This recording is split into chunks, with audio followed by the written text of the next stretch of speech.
Hello, ladies and gentlemen, boys and girls. Did you miss me? Sorry for the long hiatus. There will probably be another one, but that's not in my control. I take the days as they come. He is one of them. So, hello and welcome back. We are going to continue our journey of reading Homestuck. Uh, it's been a good bit. It's been a good while. I have my trusty giant ass cup of tea. It's real hot. Well, not that hot. It's warm. It's drinkable temperature. It's warm enough to where when you put it in your mouth, it'll spread and radiate, and you'll feel all of the warmth coming around the lips and the jowls, and that sort of thing going on. But yeah, it's just it's tea. It's tea. It's green tea. I lost my train of thought, and realistically, we don't have all too much time to be wasting, so let us just carry on, get something done here. So, I do believe, as is the history of this browser, which I use for nothing other than reading Homestuck, Firefox, my history has led me to believe that I am currently on Act 6, Intermission 2, or at least the end of it, which would mean I'm on Act 6, Part 2, I think. Not exactly sure. Wherever this leads us is where we're gonna go. Basically, that's the simple answer. It's the only answer. This is really good tea.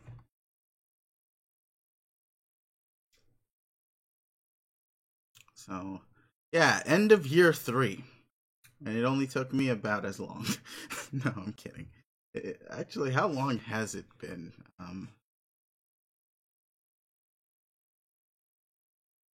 I started this in September. I started this the day of, either the day of or the day after my birthday. So that would be what, about 6 months or so now. Wow, it's been a bit, and it will be a bit. To be honest, the original end date was going to be the final release of Hiveswap, as I've said before, but animation. So let's sit back, relax, and watch this because I talk too much.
Wherever your house is now, it's sinking in a hurry. Better act fast.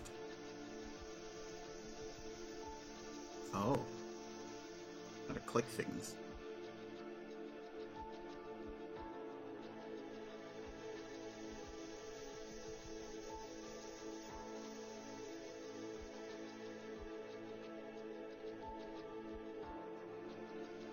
I have to know. Damn it. It's very dark down there. You can't see your house. No telling how far it sank. Oh no, you just realized your dad must be down there. You hope he's okay. Ah, yes. All these children of Homestuck thinking about... Oh, what did I... Damn it! Good thing this dam is here, blah blah blah. Otherwise your house would be getting waterlogged in addition to being stuck on top of a huge balloon in a pit. What did I click? 2 obelisks bearing curious symbols and mirrors affixed at the top. Weird. Okay, so there's clickety things, I think. Or at least that was it, maybe? Yeah, 2 obelisks, the dam, the whole... Yeah, okay, we're gonna move forward, I assume. Oh, is there clickety things here? No, no clickety things, unfortunately. We're gonna clickety on forward and look for the clickety things. No clickety things, we're not finding them. I'm feeling really jilted, if you will, because, I don't know if that was the proper word, actually. You know what? As I recalled, we have the power of the internet. I don't even know how you would spell that. Jilted? No, no. Is it a G? So what we're just finding is... Oh, wait. Yeah, okay. It's, an improper, maybe not. I don't know if that would be the best word, but I guess it works technically. Regardless, we're gonna carry on. That's our word of the day, jilted. Hey, it's Robot Bunny, little Sebastian. What are you doing all the way out here? Looked like you were going down with the ship. Your fidgety little legs sure do help you get around fast. Alright. Anyway, you shouldn't be dancing around here in the middle of nowhere, unsupervised like this. You should come along. Take little Sebastian? Hell yeah. You can carry the homie. What is our log thing? Answer you. Sure.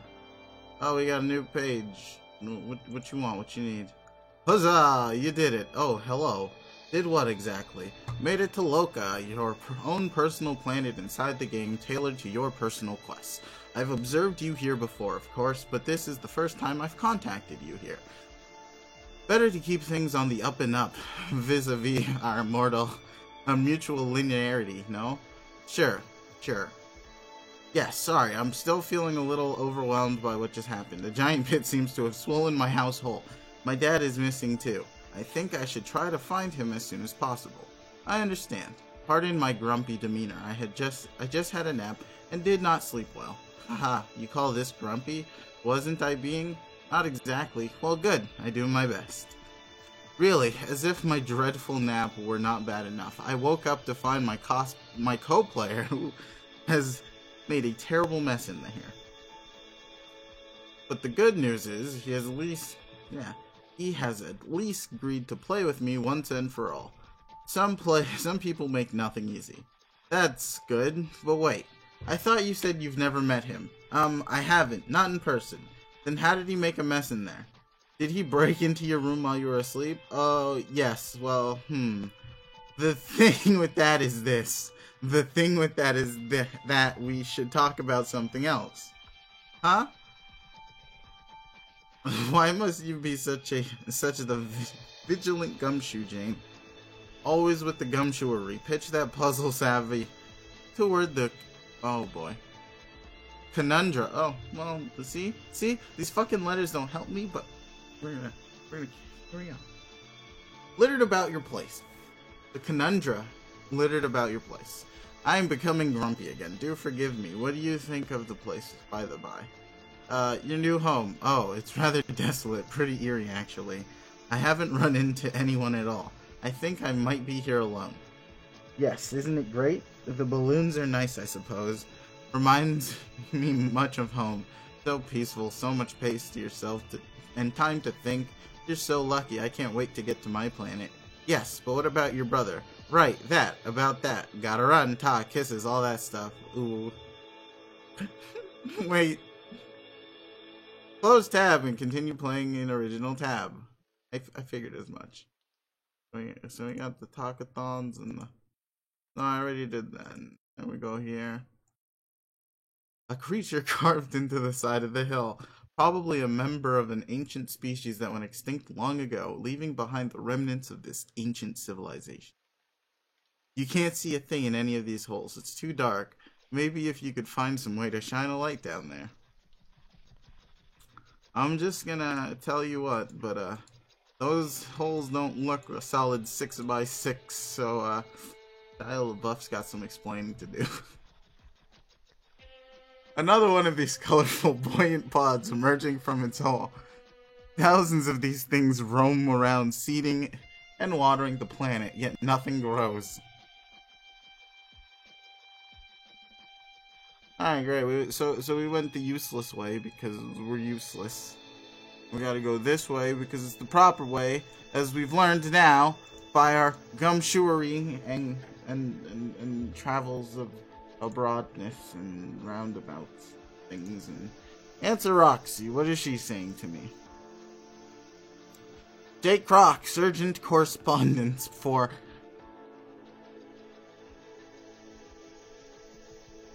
Professor BFC's over. Roxy, you won't believe where I am right now. Bet you I will. Okay, maybe you will. But I'm in the game finally. It's considerably more outlandish than I was expecting. What were you expecting? From magic,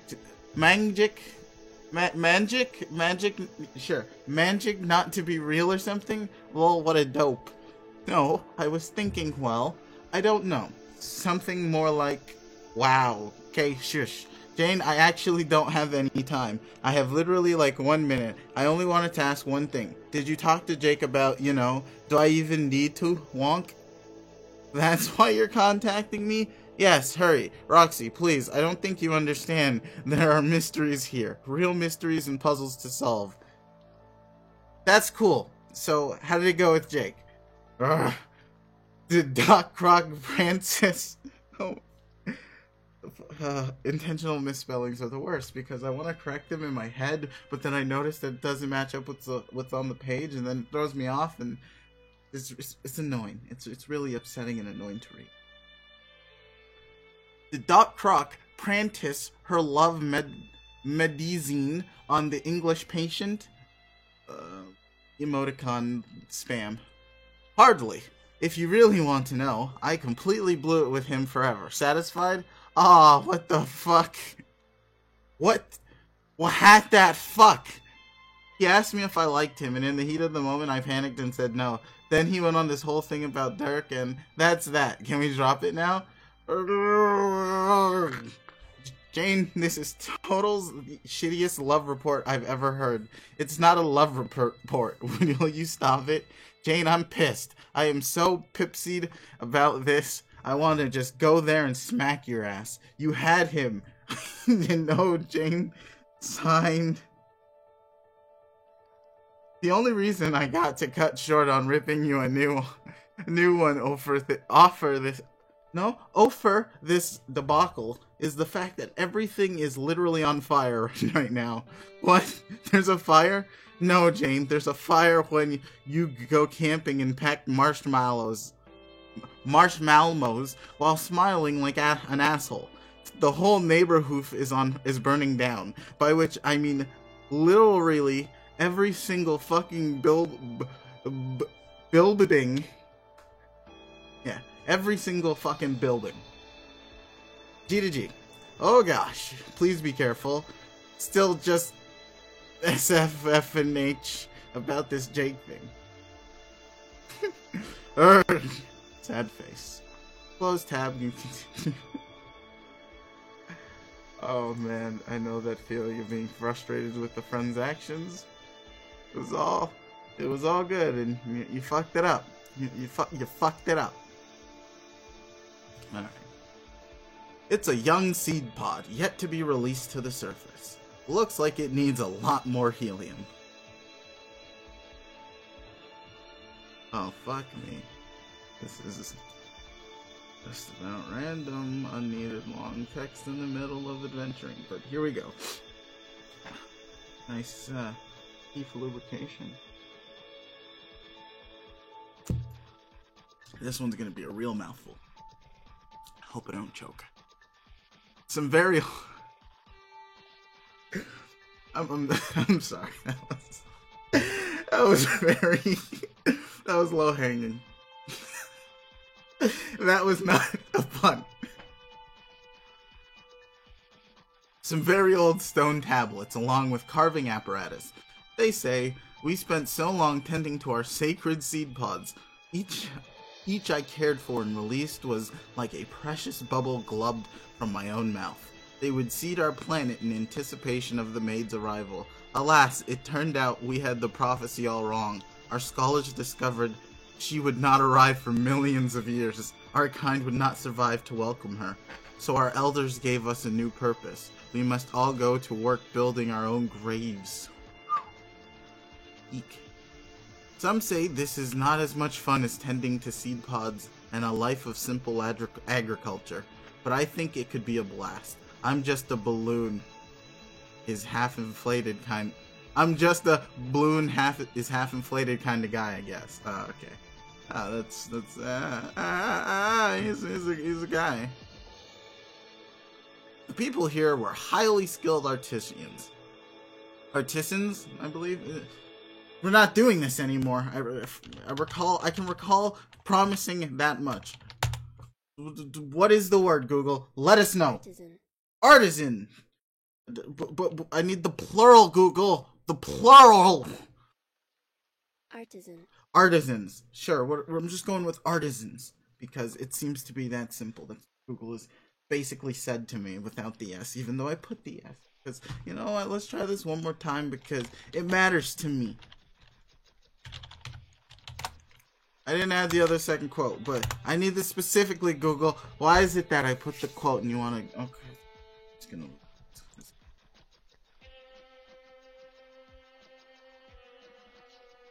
The people here were highly skilled artisans. What is that? Some sort of giant window? You can't imagine that has much significance. You give it no further consideration. Actually, because of that line, I've just now noticed it's one of them window things with the stuff. Oh wait, more old stone tablets. Jeez, how many? Wait, hold on. I didn't see it. More old stone tablets. They say, when heart looks northwest, my seed pod will rise. I am so proud of it. As a pod uses up its water, it becomes lighter and lighter. It eventually floats away into the medium. It's said that some very lucky few will eventually reach Skya itself. If you have a wish, you can carve it into the pod. If it reaches Skya, your wish will come true. I want to carve something, but I can't think of what to wish for. Maybe some delicious bugs? Think, imagination. The one time I really need you.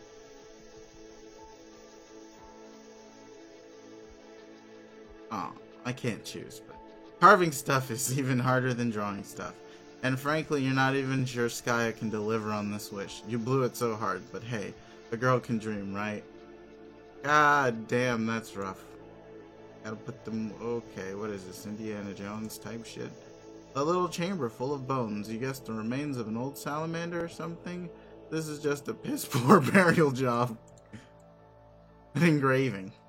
When 3 visitors look inward, the way to the maid's palace will be clear. There's a skull weighing this thing down. Could it be an obvious booby trap? Gonna take some bravery to swipe it. What do you say? Yeah, we're gonna take it because... Oh, hey. There's no reason to do anything with this pedestal anymore. You could jump up and down on it, you guess. That would be some especially pointless tomfoolery, though. Alright, we're gonna have to continue. Look, there's a strange symbol on it which you find mysteriously alluring. The more you look at it, the more you think it's just so cool. You could totally see you could totally see wearing that thing on a shirt. Yeah. Oh, if only you knew. Alright, I guess we gotta go back because we've unlocked the thingamajig. Oh, wait, what? I don't recall this part. I am very ignoring of things, it seems. Also, let's go into this labyrinth of other things. Oh shit, we got a whole lot more to read. Okay, here we go. When times were simpler, all of them were here. Our stories were much more happier and easier to understand, but we were living in the... When it became clear the heroes could not fulfill their destiny, some cosmic flaw, they became known as the Nobles. It pretty much means the same thing, but is a title more commonly reserved for martyrs or tragic figures who toil in futility. The new scripture states it will require divine intervention for the nobles to achieve victory. So there's at least one thing to be hopeful for. Unfortunately, the more recent tenet of our ever-unfolding myth states that aspect of hope itself is dead on arrival. So... oh boy. New words of wisdom from the elders, from Himera's lips to our slimy amphibious ears. The nobles will arrive one by one, first to Loka, then to Lopan, then comes Lotak, followed by Lomax. One by one the nobles will come, only to discover the remnants of those who worshipped them and pave the way for their arrival. But then, it is their duty to pave the way for others, for those from the planet through the glass. Whatever that means. Loas, Loar, Lohak, Lofaf. You know what? That's too many letters. The alphabet confuses me sometimes. Alright, what's next here? Our people have waited for centuries for the four nobles to arrive, and it seems we will wait centuries more. We will wait so long that apparently we will all die waiting. That's what we're supposed to do, they say. It's just a big waiting game up in here. And when the nobles finally arrive, then apparently they have to wait too. We're told they cannot summon the speaker of the vast croak without help, so they must wait for another four to arrive. Gods, they say. Together they will raise the speaker and fight the invincible demon, I think. I used to think I understood our folklore. It made me happy to think about greeting the maid. But then it all changed, and now it's kind of complicated and distressing and sad. Oh well. I'll just keep building crypts and carving tablets like I'm told. Anybody else clickety around here? Yo, you are reading this. It means I'm dead. Dang, carving stone is hard. I want to go back to farming pots. Oh, that poor person thing, lifer. Oh, we get more. This tablet contains an enthusiastic story about the Maid of Life, who is obviously you. It seems the author doesn't really understand human physiology. Yeah. In the story, you are blowing bubbles in excitement, and there are allusions to this shiny layer of slime coating your skin. You can't read anymore. Fanfiction written by any species is always a tough read. It's another skull. Yeah, I want it. This tablet appears to contain a hastily carved list of someone's favorite bugs. There's hardly any anecdotal lore or wisdom at all. You guess not all of these ancient tablets can be winners. It's strange to think that the only one alive left in the land to greet the maid will be Himera herself.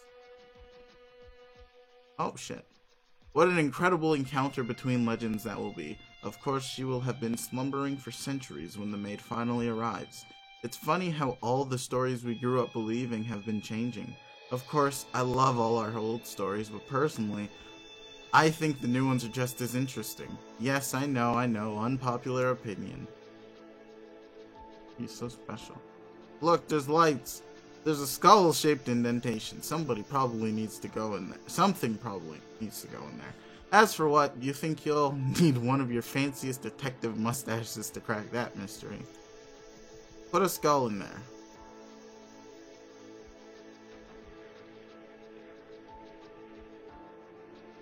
Oh shit, I didn't click those. What did I do?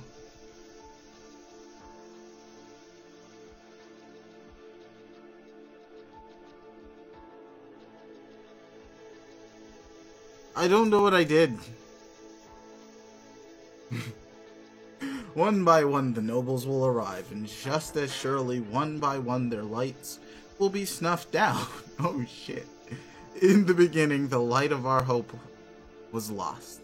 We must make do without it, and so must they. Then a mighty gust came and took the light of our life as well, and our people knew despair like never before. But the light soon renewed its flicker quite spontaneously, and has been shining strong since. All in the land rejoice.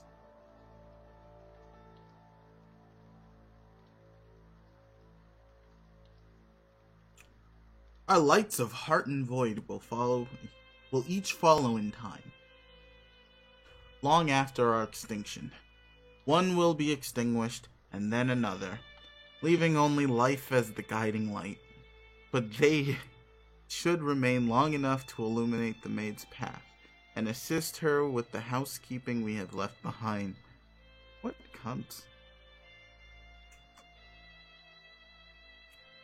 Why would we tell him to climb up? That was a quick jump conclusion. Jesus Christ. It's obviously the only option here. Little Sebastian, go climb up there. Fuck it. Now what? Yep, tell him to climb back down.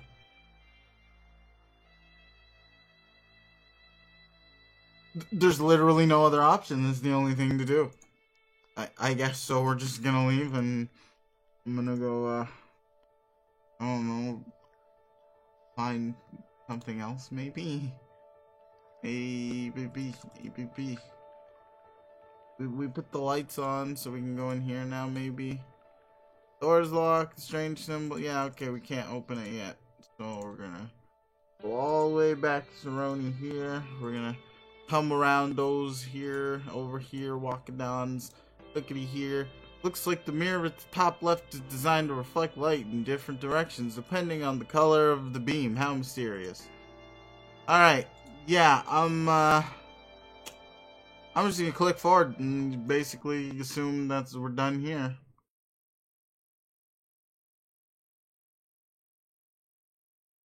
Oh, okay. Oh, sure. We gotta verify the walkthrough of things, and we're gonna walk into the. What? Go here to send them up. How do I do it? So we beat the game. Here you go. Yeah, there. That's a whole bunch of thing I figured, but yeah, it's fine. Oh, hey, there's a Jake conversation, so let's go back and read that, I guess, but, you know, maybe not, but also, oops. Maybe we should open, like, a new tab instead. Whatever, it's fine. It's fine! Oh, shit, don't I still gotta wait for this whole cinematic, and, yeah, so we totally did everything and read everything because that's how that works. Yep. Mm-hmm.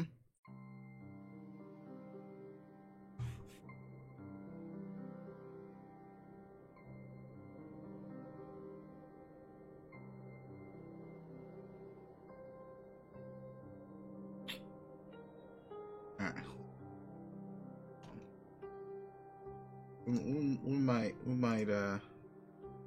We might got a fix here. We solve this here.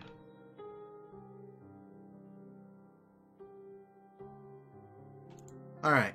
Hold on one moment. There's a sneeze coming. I believe. I feel it, but it's not quite there. If I keep talking, yeah, it's gonna go away until I stop. I guarantee. Sure, we're just gonna let it come in time while also opening a new tab and putting this link that we got from Magic.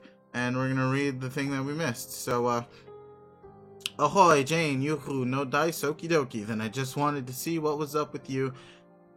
Figured you must be starting up the game by now. Can't wait to get the scoop. I had a, let's say, encounter with Dirk's dumb robot, and well, it's over now. Let's just leave it at that. Headed into the ruins now to seal the deal with this rabbit malarkey, finally. Then I can join you. Not a moment too soon, probably. I think this volcano is gonna blow. It's making me mighty nervous, I'm not gonna lie. The grounds have been shaking and everything. Well, there it goes again. Aw, frig. This is a big one. Oh, shit. Jake, wait. Oh, no.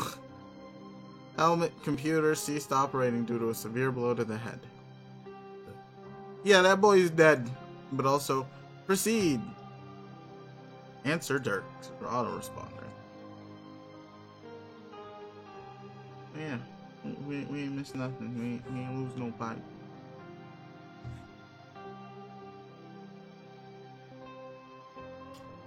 Looks like you're getting the hang of these puzzles. Nice work. Thank you. That last skull was a doozy, to be honest. Yeah, I guess. If you have a human brain, sure. Personally, I've already solved all conceivable skull puzzles for all possible skull states, which is a thing that's like no big deal for me. Har har. Hey, I thought you couldn't see me once I left the house. I can't, not through the server's viewpoint, but I can still monitor your progress through Little Sebastian. He and I are linked the hell up cyber-wise. We are so tight like you wouldn't believe. Oh yeah? It's like he's the Incredible Hulk's pants, and I'm his massive package yearning to bust loose. Ugh, why? Jane, it seems there's a way bigger than average probability that you do not want to discuss Bruce Banner's megalithic gamma schlong. That figure would be sitting pretty at 100%. Holy shit, some of my circuits exploded. That number was intense to robo-consider. Okay, let's stop talking about stupid things for a minute. What a completely absurd environment for our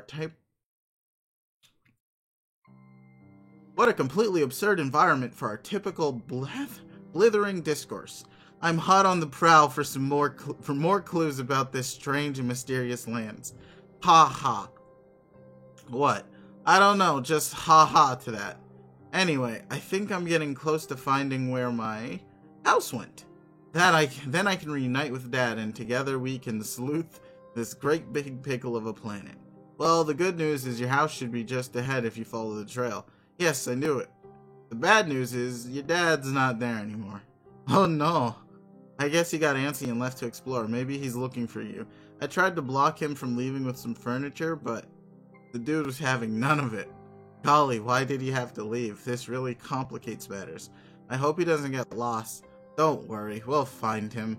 I'll have Seb search within a likely radius. The little guy is real fast. Yes, good idea. In the meantime, you better go find your house. We aren't making any progress in this game without it. It's kinda central to the gameplay, you know? If you need Seb to do anything from afar, just message me. I'll give him the orders. Got it? Got it. Thanks. And we out. So we're gonna move forward and then click this thing to remove it. It's your dad's hat. Looks like it got sucked into one of the air holes. Luckily, he always keeps some spares in his wallet. But this means he came by this way earlier. Which way was he going, however? We don't know. Hey, look at the house and look at Seb. The message responded to tell little Seb to rotate the lanterns. I mean, we could, sure, but... Oof, I don't know what that would do. Sure, rotate them. Go. Doot. I don't know what that does either, but okay. Damn, and then all the lights, and then... Do I walk on the beams? Flip the switch.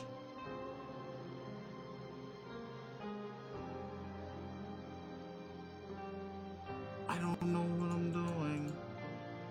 We're just gonna keep spinning till shit works.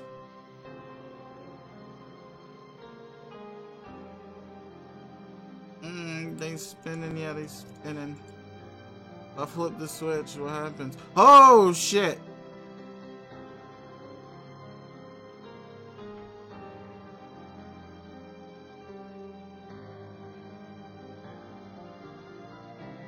I guess, can I like walk onto it now? No, I gotta turn it on now. Oh, hey, what does that do? Can I hit him with the God Rays? I don't know what to do. Help me.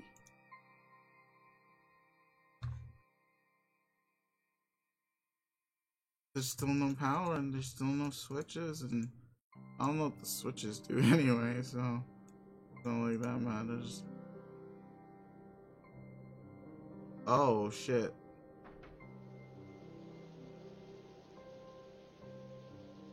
Hey, we did it. We did it. Hey, we did it. Hey. Where's Dora the fucking Explorer at now? Your house has finally resurfaced. You retrace your steps back home. Sadly, your father will not be waiting for you there. Still, better to regroup before you go off looking for him. Alright, so my house is there. My house exists. Oh, it's a troll. We're meeting new peoples. Yo, dog, it's a car cat looking ass motherfucker. Not a car cat, it's a Gamzee, dude. And he's got what looks to be actual Magic the Gathering cards. Not like the card, but like the card. No, hold on. I like fuck no as an option.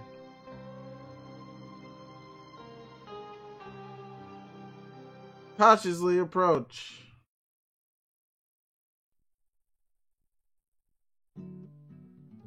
Alien shit style. Is there a way to go backwards? Oh. Cautiously approach your new guide. Wait, you said you didn't want him to be your guide.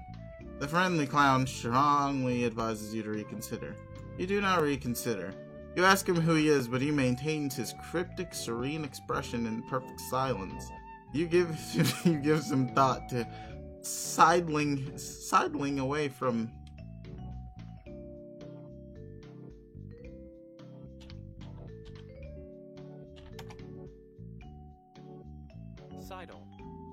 Sidling away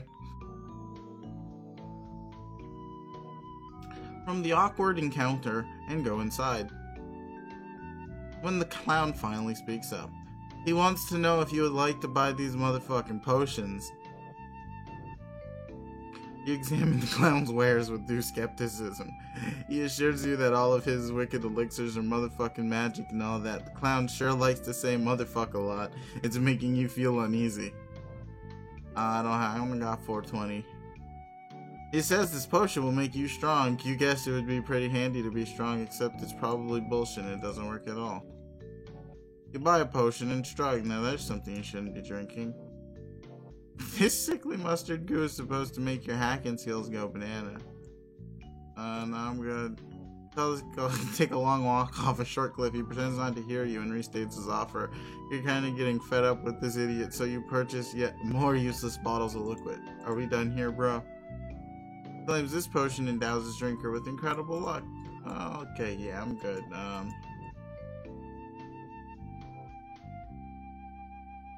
Alright, where do you get? What? Good grief! Look at that magnificent codpiece. It is absolutely transfixing. God. You don't want to stare, but how it arrests the eye, it's hard to look away. But you somehow find the wherewithal to pry your eyes away from his prodigious.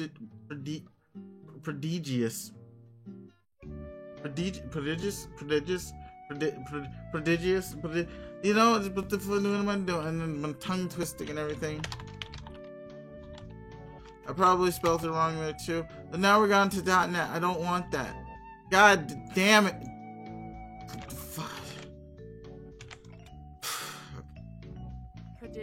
Prodigious. Sure. It's prodigious hef.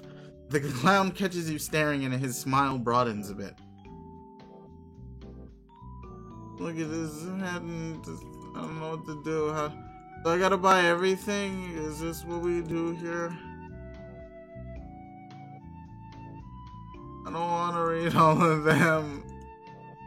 Let me go. Oh, okay. I'm an idiot. Okay, what the fuck are you going to do with all of these stupid potions? Talk about buyer's remorse. You've had enough of this vulgar clown and his pushy potion peddling. You do not want him to be your guide, and you politely ask him to leave your property. Gamzee, retrieve contraband from chest of whimsy. Hey, so does Gamzee. Good for him. I don't know how that works. The clown says he can all motherfucking abide about that. He doesn't want to get his step onto any motherfucking toes. But he says if he's not going to be your guide, you gotta at least have someone as a guide to all guide you on your way through this quest of miracles. He tells you to hold your shit while he retrieves something from his chest of whimsy. You say you mean the refrigerator? He acts like he didn't even hear you.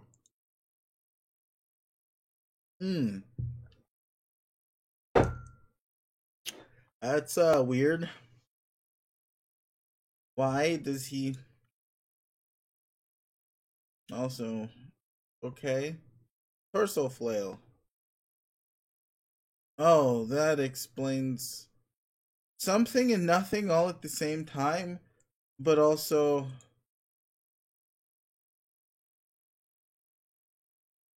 why? Say hello to your new guide. Havre Sprite? Oh god.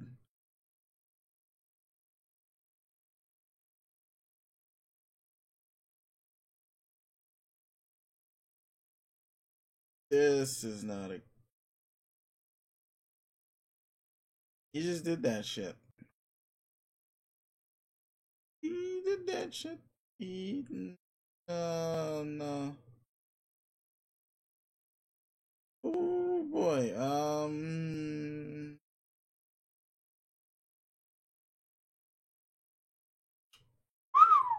I don't. Just. I don't.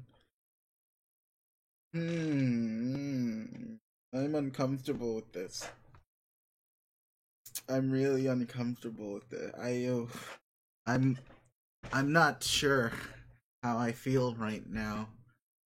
This is I'm gonna yeah, I need a blanket of some sort. I'm feeling cold.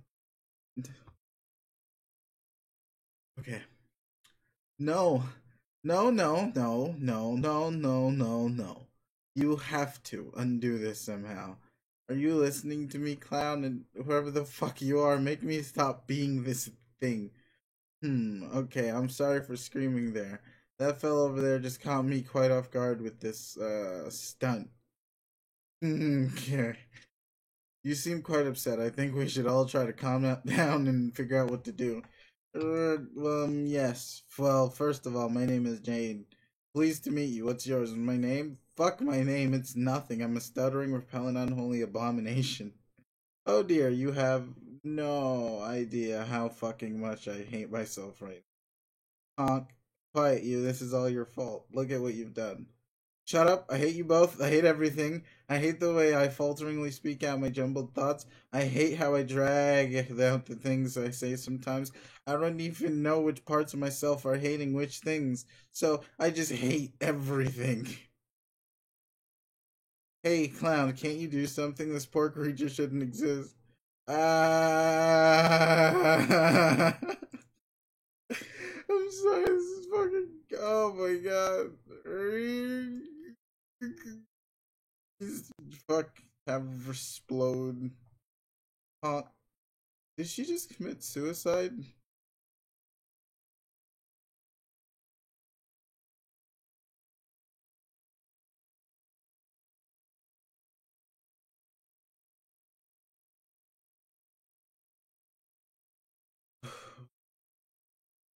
Davros, this fucking sucks. What? What do you mean, what? For starters, that completely horrible shared body resurrection bullshit that just happened. You were there, remember? That was kind of the point. Oh, yeah. I don't know, it wasn't so bad. I think maybe we were overreacting about being one person. Overreacting my ass, what a nightmare. It's still making my ghostly skin crawl just thinking about it. No, I think I've decided you're being unreasonable. It was cool being alive again for a while as a strange, unsettling mutant. If we didn't explode ourselves so fast, it could have been an adventure, maybe. Oh, sure, that's easy for you to say. You weren't the ones getting the short end of the shared personality stick. Maybe if your personality was as much as an upgrade to mine as mine was to yours, I would have been cool with it too. You might be right. Actually, it was pretty neat. What? Getting to feel all the amazing self esteem you get to feel. I didn't really know what it felt like. I mostly only knew what the pretend kind was like, so thank you for letting me feel that, I guess. You're welcome. Now that you mention it, maybe it was a silver lining to that. There was a silver lining to that freak show. Someone else finally got the chance to feel firsthand how great it is being me. Yeah, it must be pretty great overall. So, aside from being partially me briefly, how have you been? Okay, dead mostly. Yes, me too. Yeah, hey, sorry about that, by the way. About what? About killing you. That wasn't very cool of me. Oh, right. I almost forgot that even happened. How could you forget? Haven't you been pissed off at me about it? No, I mean, it was pretty much my fault, I think. I attacked you with my bogus self esteem and I paid the ultimate price. No, you idiot, that's not what happened at all. I stabbed you through the chest because I was being a huge bitch. I mean, it was a long time ago, but that's not really how I remember it. Ugh, stop being so fucking stupid. It's so stupid. Well, I put a fuck in there, but fucks are always nice. No, you're stupid. You're such a pain in the ass when you're dead. Let's just agree it was my fault and drop it. No, but okay. Man, being dead is such a drag. I don't know if I can deal with this shit anymore. I think it's alright. Oh, come on, it's so boring. What a completely pointless and hollow existence this is. And if the existential.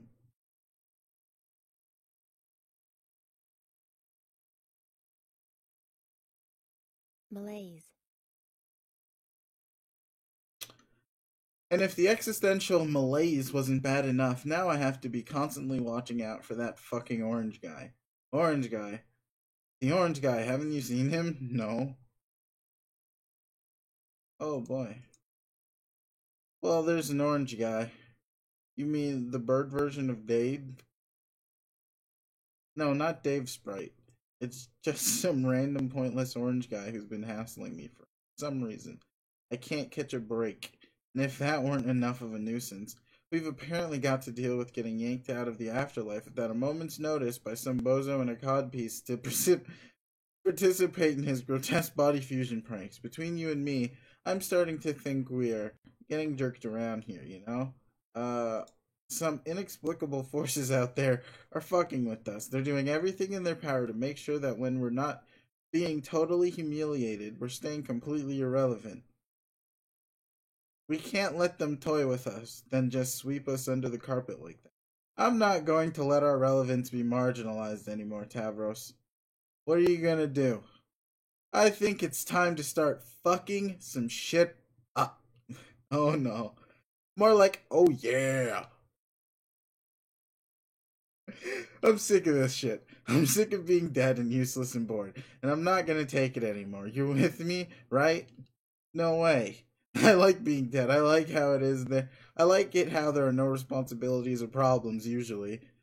Tavros, that is the lamest thing I've ever heard you say, which is really saying something. Yes, it is. You've got to quit that loser attitude and get your ass out of the sand. That's just your low self esteem talking again.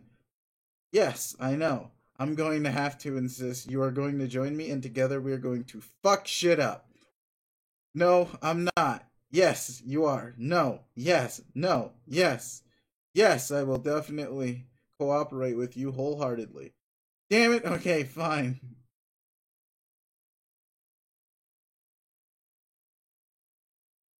Like, proceed to time capsule. You cannot proceed to the time capsule because you're lying on the floor unconscious. While descending deep into the ruins, a sudden earthquake jammed the elevator on its way, causing you to take a nasty spill to the floor below. Luckily, you were wearing your trusty skull top, preventing a more serious concussion. You nevertheless lost consciousness and attempt with all your might to regain it. You failed to regain consciousness. Years in the past, but centuries in the future. Jaco, respond.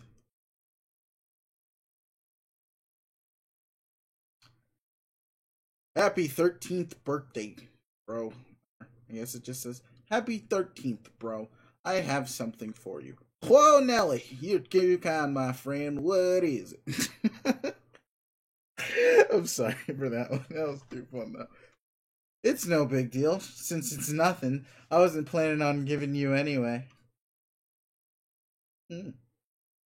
I just sort of happened to finish it today. I think I catch your drift, so my new tin comrade finally gets a head on its shoulders, huh?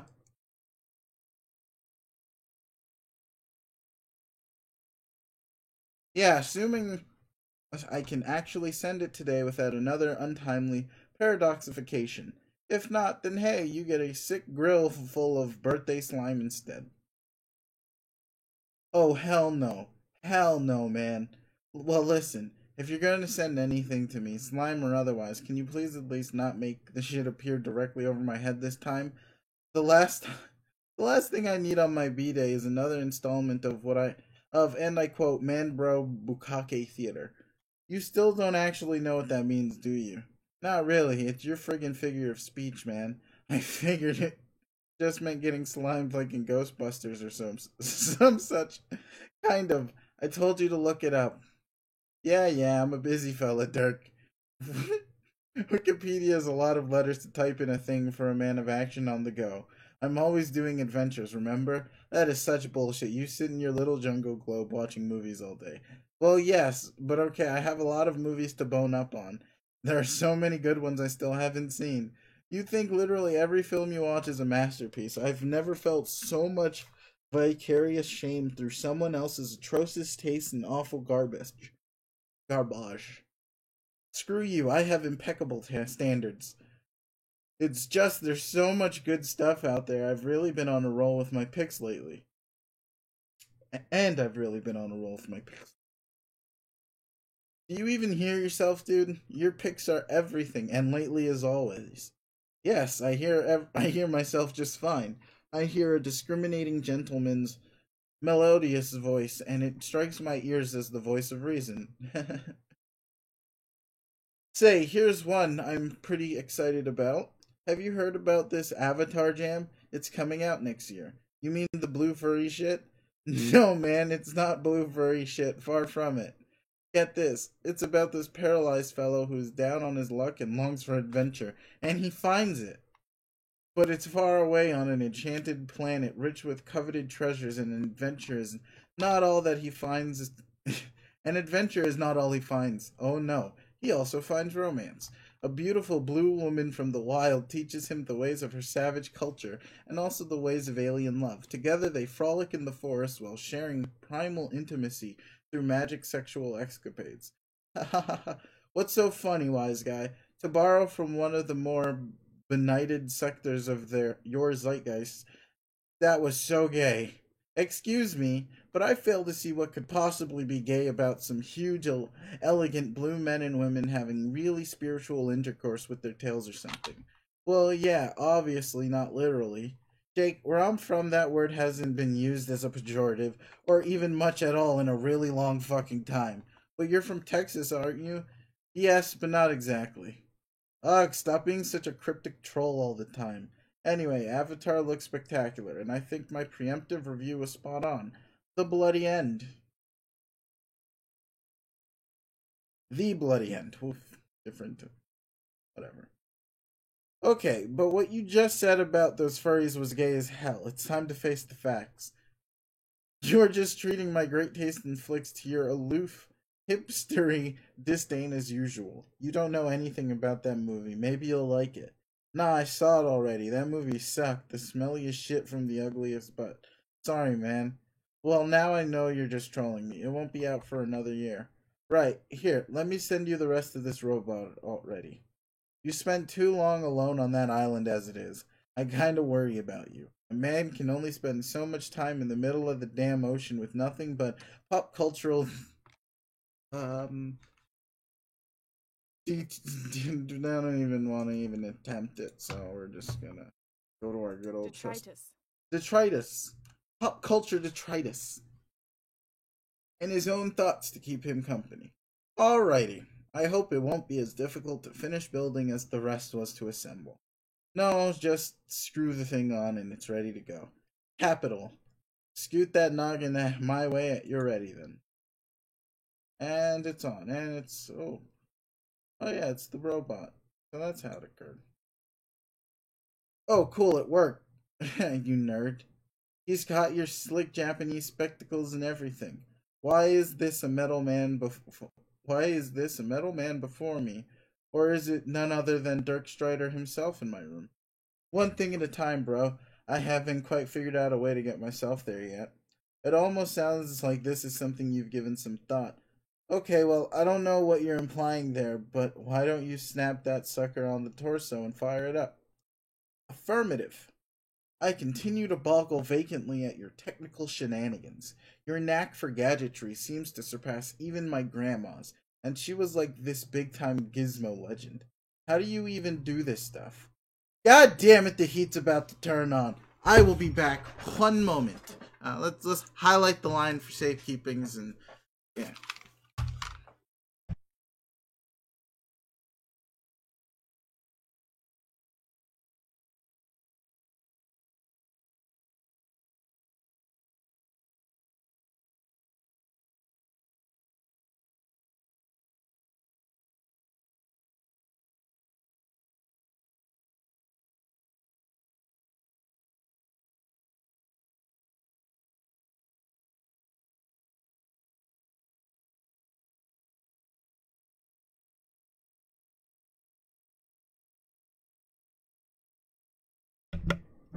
Okay, usually I prep and prepare and I check these things out and I do them and yeah, all that good stuff.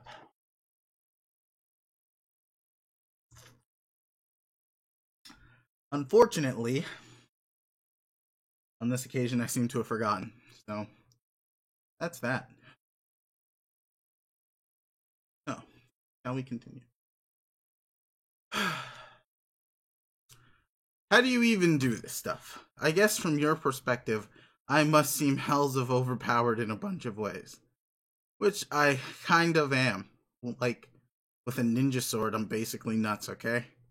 If you say so, buddy. I can believe it. Yeah, but when it comes to building stuff, you're probably overstating things. Like, for example, if you told someone 100 years ago you could build a computer, they'd probably be like, whoa, shit, look at this fucking genius. Well, actually, first of all, they'd say, what's a computer? I only know what horses and diseases are and shit like that. But once you actually tell them what computers are, Jesus, Dick, you're a wizard. But from your perspective, you know it's not a big deal to build a computer. You just go online, buy a case, a motherboard, some other shit, put it all together. And it's not like you're smelting the goddamn silicon in your basement and making chips in your hermetically sealed dust-free garage. Yeah, but come on, it's not like you're from a century in the future. Well, no.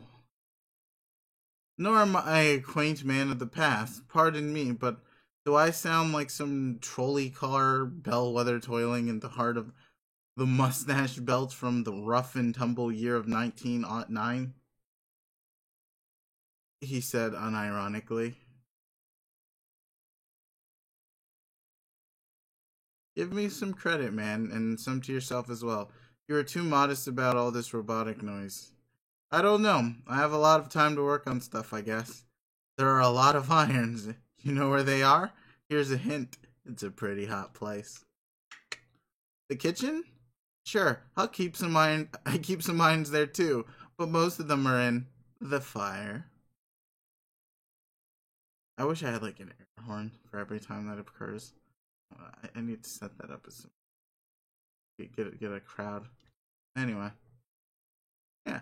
Oh, of course, fire is quite notoriously the hottest thing there is.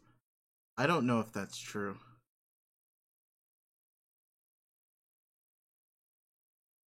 Let's Google that. Let's look up that claim. Fire is in fact not the hottest thing known to man. It turns out because thanks to this odd thing here. I don't know where fire is, but here we are. Maximum temperature of a flame from burning wood is about 1,000 degrees. If we're only going with wood, and the melting point of iron is 1,500, well above the heating point of fire, as you can see, and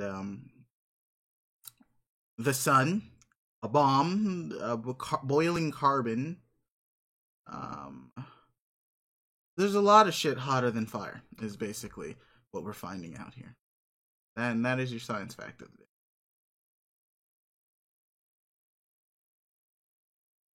A tip-top locale for a whole mess of fires. Actually, you know what? He is technically correct because, as we just saw, iron, or at least actual iron, boils at anything hotter than a fire, basically. So, yes, a fire would be the best place to put a bunch of irons, but they are not the hottest thing that there is. An iron could, in fact, get hotter than a fire. So, there you go. I just lost my place, so we're going to press F, and fire is, and there we go, we found it again. Thank God for, yeah, that thing. And how do we get rid of the, God, is there an X there? I can't see that screen, there we go. Yes, okay. A tip-top locale for a whole mess of irons. True that. I actually have so much to do and think about. It's one of my, well, now I just feel a little embarrassed. I actually have so much to do and think about. One of my current projects hopefully will address that very issue. I'm gonna make an AI replica of my own mind. He can share some He can share some of the load, as well as make a decent intellectual sparring partner, ideally. Not that my conversations with you aren't uniquely rad, but you know what I mean. See, again, I think you're downplaying a pretty neat accomplishment if you ask me. Shrug. We'll see. Does that mean I'll have to deal with two Dirks? One who is more machine than man, and another who is a computer program you made? That's a super joke, but I'm guessing you won't be hearing much from the program. It probably won't play a significant role in either of our lives. I have my doubts it'll be a successful project, but who knows? I'd wager a tidy sum the results of the endeavor will be sensational. I believe in you. You do? Sure, bro, I always have. You've helped me out a lot and been a good friend for ages. What? Well, I wasn't sure about doing this today, but if it's true that you do believe in me, then I guess fuck it, why not? Why not what? I guess call it an extra birthday gift, but instead of a gift that's awesome, consider it more like a weird confession that may change the way you feel about me. Whoa, Dirk, are you, saying what I think? What? What do you think I'm saying here? Never mind. Sorry for interrupting. Should I sit down for this? I don't know what to do. Wait, I'm already sitting down. Maybe should I stand up? No, just chill out. Stand up, sit down, whatever. Here's the thing. You know all those painfully obvious hints I've been dropping that always seem to be flying over your head? Maybe I think I need a towel or something. About me being from the future? Oh, yes, I think so. Well, those were jokes. It's true. What? Oh man, are you actually serious? Yes, so like, you are from a century in the future. No, more like 4 centuries, the year 2422. Or as we say contemporarily, 441 PC. Post condescension. Wow. I must say this is not. Wait, hold on. That's interesting. But I must say this is not the announcement I was expecting. So, are you a time traveler from 2422 here to help me build robots or something? No, I can't time travel. I can only send things through time occasionally. I actually live here in the future alone in my apartment. I can send messages to you in the past, though, like I'm doing now. How? Years ago, our alien friend sent me a special chat client. Basically, just pester chum with some sort of alien tech embedded. It's specifically wired to communicate with your time period. As hours go by for me, the time it sends messages to also increments by the same time, so we communicate in lockstep, as if we both existed in the present. She said it was important for Roxy and I to begin communicating with you and Jane. This is how we all became friends. Wait, you and Roxy? Yes, she lives in the future too, though we live nowhere near each other. I asked her to refrain from telling either of you. I wanted to be the one to let you know. To wait for the right moment. Holy fucking mackerel. That is amazing. So, you really are trusting me about this, just like that, no second thought? Well, yeah, sure, man, why not? Wait, it's not a prank, is it? No. This would be a very shitty and boring prank, I promise you it isn't. Then heck, yes, I believe it to friggin' pieces. It's an awesome thing to be true. So, what's the far-flung future like? Some sort of crazy robo paradise? Not quite, but there are definitely robots. Oh man, what are your movies like in the future? I bet there are some real climatic humdingers, like holographic stuff, or shit you plug directly into your brain pod, right? Wait, you do have brain pods, right? No, we don't have brain pods because those aren't a thing. You just made that up, and there are no movies in the future. There are no humans either. They all went extinct. Roxy and I are the only ones left as far as we know. Well, shit. Dirk, this story got so much less awesome. Is it too late to backpedal on believing it before I start to cry? No, dude, it's too late. Tears are holy. This motherfucker gets sad. Do you want to know what happens? Sure do. Let me just finish putting this steel melon on my brobot, and then I'm all ears. Complete brobot. And it disappeared. There, he is finished.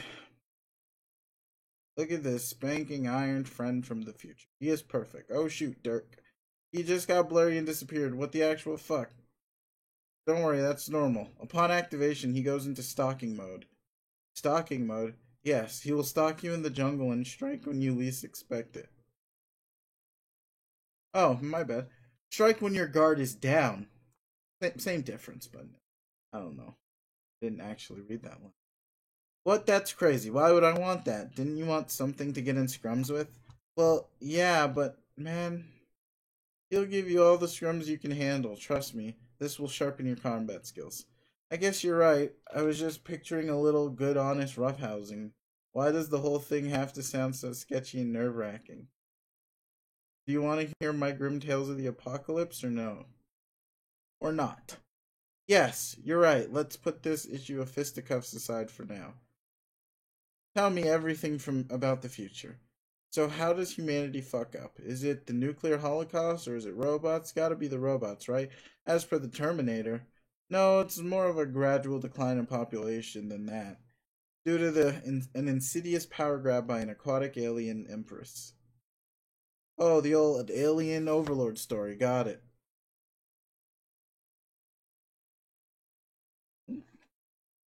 Blah blah blah blah blah. What did I miss? Where did I just lose my notes? Blah blah blah. They're there. Yeah, she's already there in your time period, hiding in plain sight. She has been for anywhere between 50 and 100 years.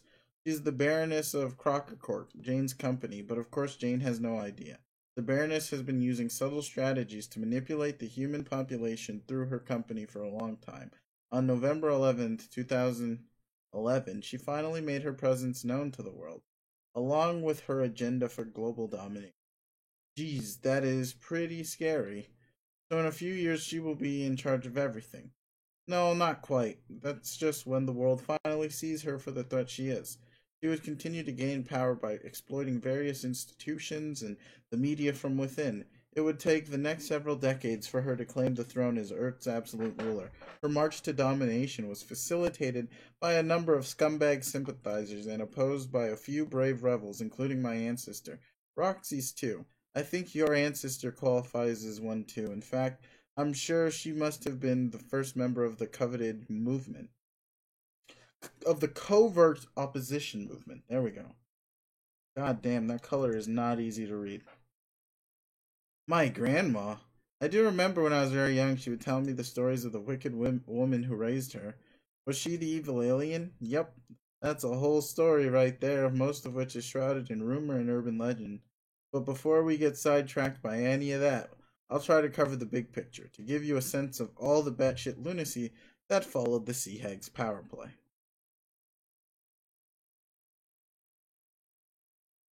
Nobody at the time knew what the fuck she wanted to accomplish, or what her actual motives were. But in retrospect, it all became clear she was trying to essentially restore the conditions of her old homeworld, which she used to rule over.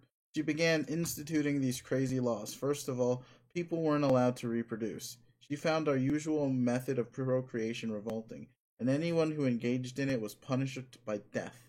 But she still needed an ongoing reproduction of subjects to abuse. So to propagate the race, she set up this weird system. At random intervals, every citizen would be required to supply their genetic mutation material to drones. The DNA would be collected and combined in some way.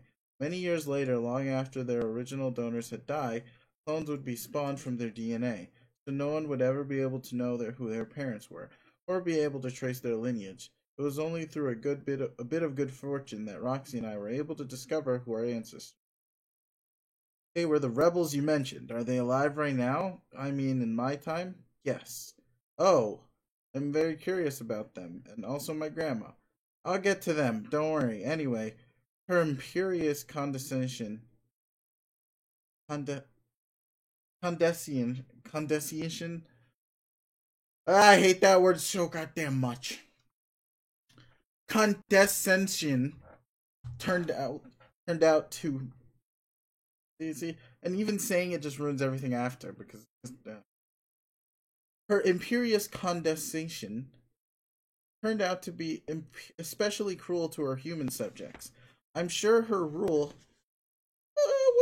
was no picnic on her own world, but I think she resented humans' biological incompatibility with the ideal empire she envisioned and became frustrated.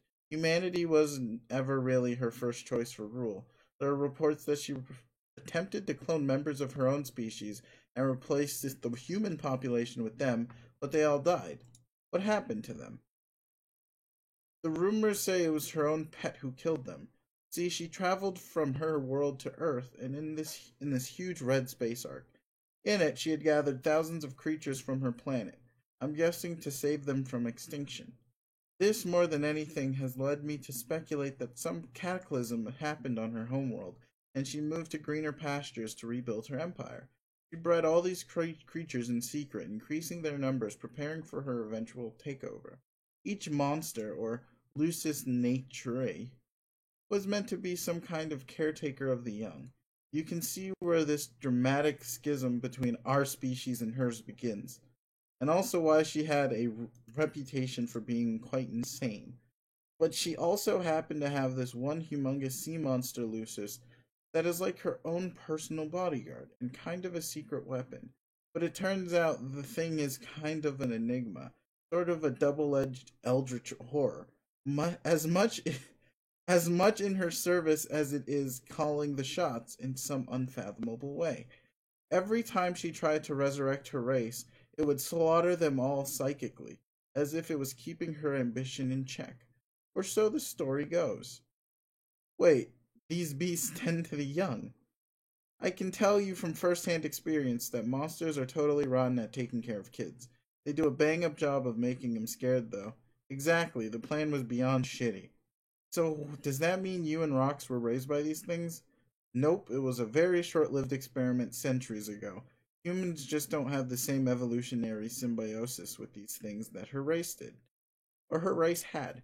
It turned out a bunch of fucking alien monsters have no interest whatsoever in taking care of human babies. They mostly just wound up eating them, or at best just abandoning them. Later she instated a loose droid system to serve the same function, as she began phasing in more robotic solutions in favor of all this ill-conceived biotech nonsense that always did nothing but backfire.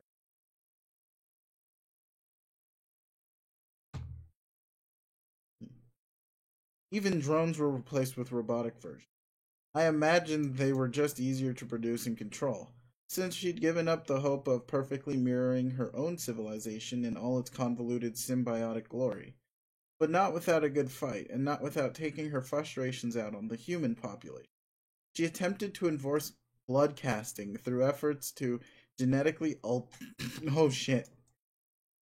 Through efforts to genetically alter people's blood color. This was an ugly chapter. A lot of fucking people died from that debacle. Over the last 400 years, the population just got smaller and smaller from these atrocities piling up, but she clearly didn't give a shit. All the while, the amount of dry land kept shrinking due to the gradual flooding.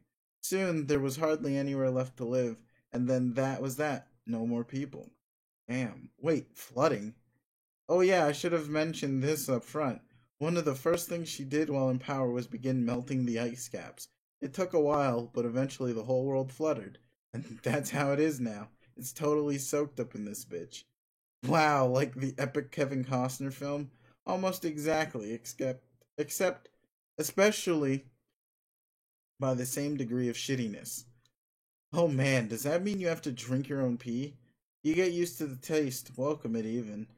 That takes about 15 days in a row of hard drink pissing, though.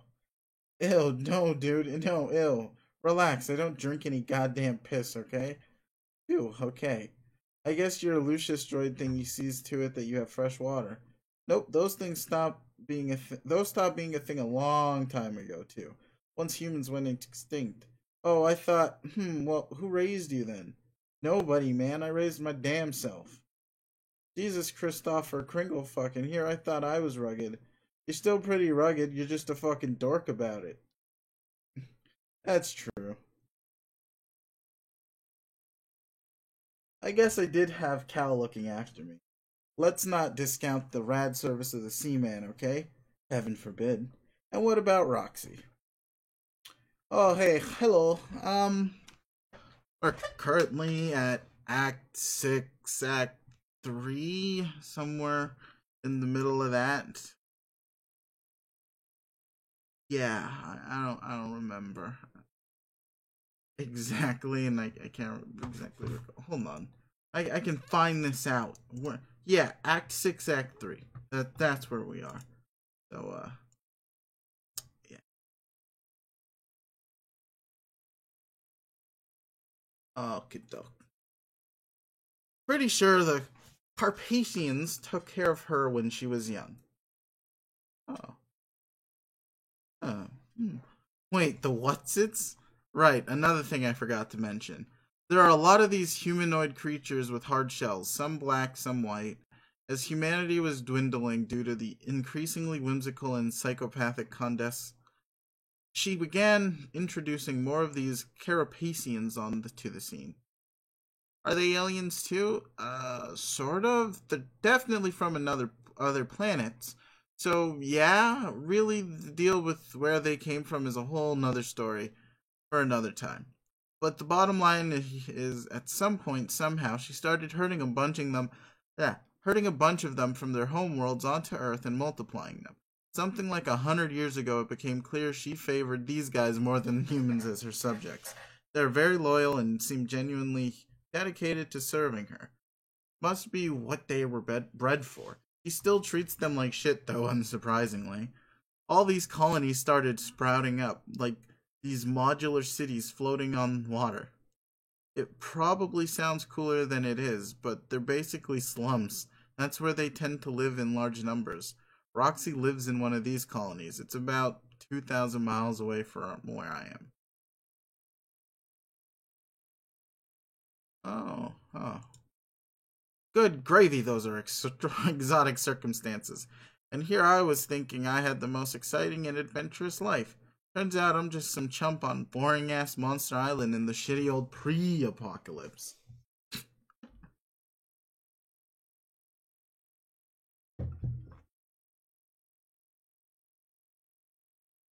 For what it's worth, I think it's gotta be more interesting living in the 21st century than the 25th. Like, it's really no contest. You're probably right. I'd be really keen on talking to Roxy about this too. I'm very curious about her experiences as a future lady with the whatsits, with all the whatsits, the hard shell folk. I must say, it turns my previous perceptions of your lives right on its friggin' ear. Man, she would love to talk to you about all this. She hates keeping secrets. It's been killing her not to spill all these fucking beans way the hell prematurely. Like, what is even your day to day business like in See Hitler's Water Apocalypse? Well, I mostly shit around in my apartment all day, building stuff, reading about history, flipping out with my sword. Sometimes I go fishing and check out the underwater ruins. She does plenty of useless fucking around too, but at least she's got a neighborhood. She also uses one of her gadgets to gank vegetables and stuff from the past. She tries to feed the hungry neighbors whatever she can scrounge up. Aw, that's nice.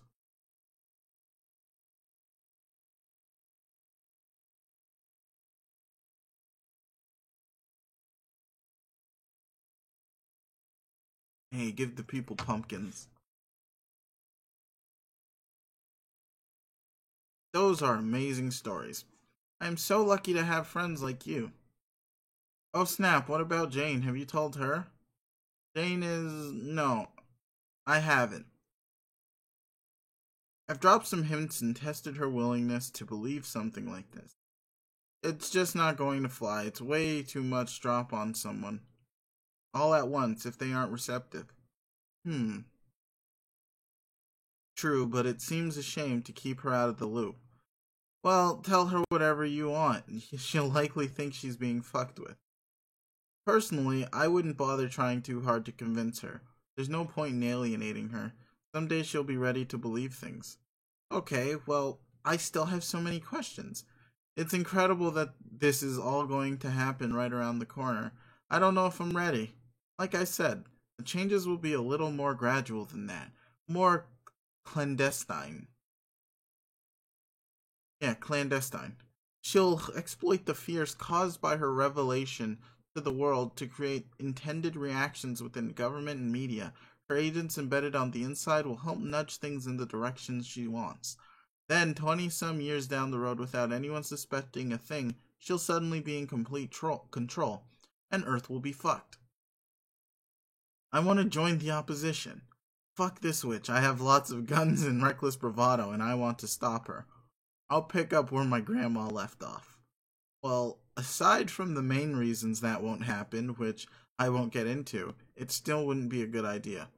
Horseshit, why not? Because people way better at this than you tried and died. You said you wanted to hear about our ancestors. Heck yes, bro. Well, how much do you actually know about your grandma? What have you read and what do you remember? My memory of her is pretty foggy. I do know she loved adventure just like me. That's why she was exploring this island and raising me here when she died. She was a fair markswoman and knew her way around an atom or two. Pretty sure her company made a tiny fortune till it went belly up. At least I still have a few of her knickknacks for keepsakes. Aww. And as you confirmed, she was raised by that evil spinster. But then again, from some of the things my pen pal has said, it kind of throws some of these details into question, so I don't know what to think. I don't know what the deal is with your pen pal either, and I'm not really prepared to speculate on that. I'm privy to a shitload of historical data I can share. What's the last thing you remember about her? It was the night I found her dead.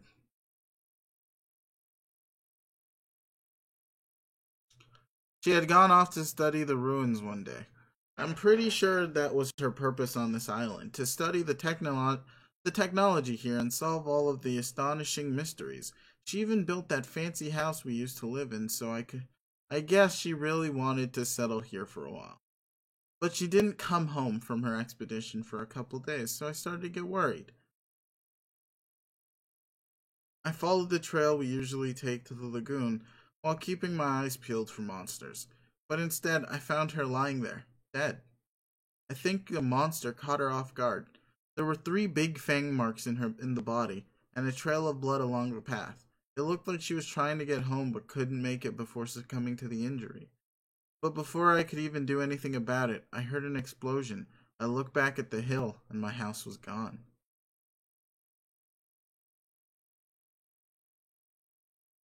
Just a just a big poof of smoke where it was standing. So I lived alone in the jungle ever since. Huh. I've wondered about all that. Well, you never asked. Oh, I know, I would have, but asking about your past would just been inviting you to do the same. You know how it goes. Indeed. But for the record, I don't think those were fang marks in the body, dude. No? Finish the story first, then what?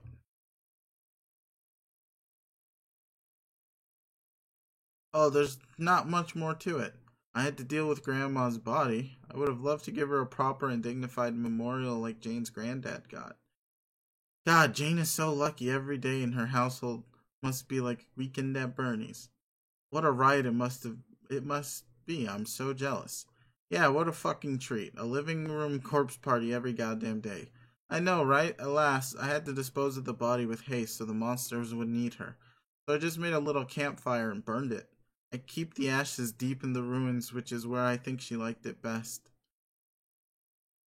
What the fuck?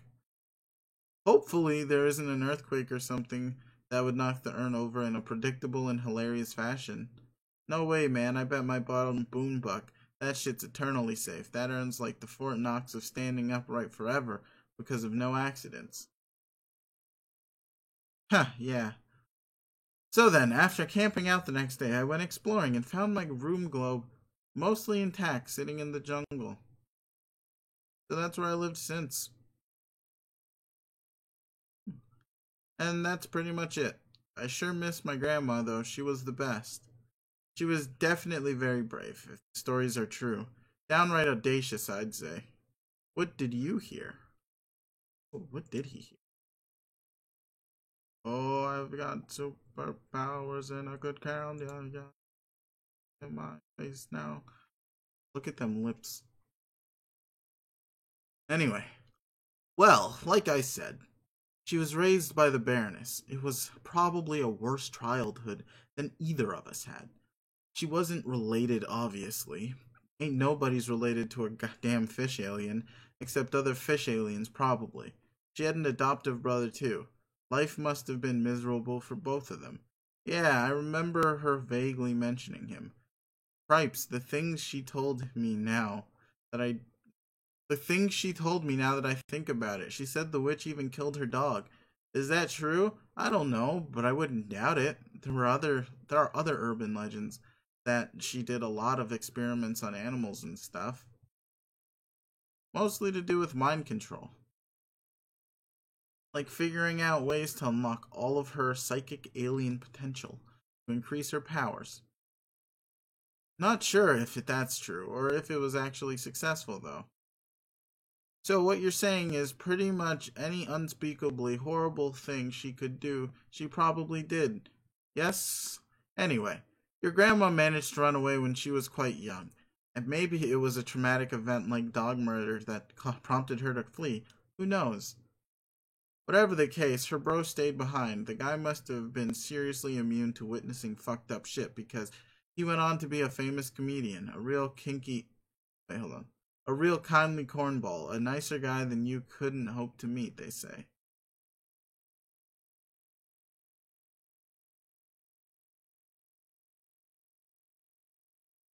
I'm gonna ignore it. Haha, wow. Must have been a hell of a guy. So, you're not making any connections there. Where? Huh? Famous comedian about the age of your grandma, inheriting the family name of the Baroness, not ringing a bell? What are you talking about? Dirk, stop speaking in riddles. And keep telling the story I'm on tenterhooks here. Okay, well, it's not like it's that important. Just a super obvious thing that'll probably occur to you later when you're looking in the fridge you don't have, at which point you'll feel like an idiot. Oh my god, you can be one opaque motherfucker. Just clue me in, bro. Nah, it'll be funnier this way.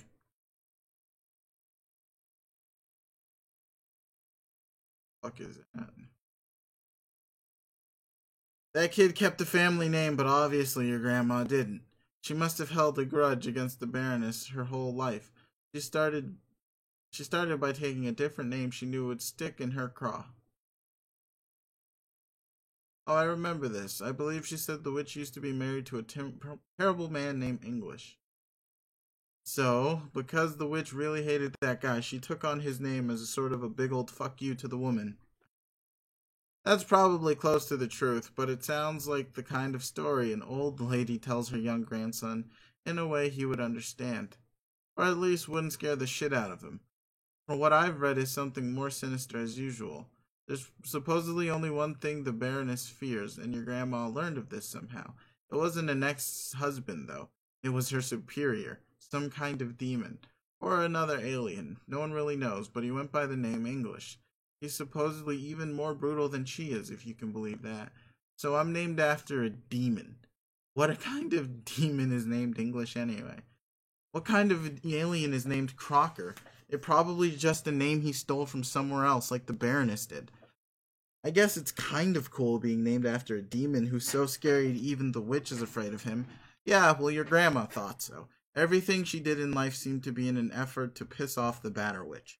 Like starting a competing tech company, heavily branded in a way that would presumably intended to remind the Baroness of her boss. Like with the skulls and garish colors and shit. The dude is some kind of skull monster, I guess. I love skulls. I know. Hoppy Voodoo.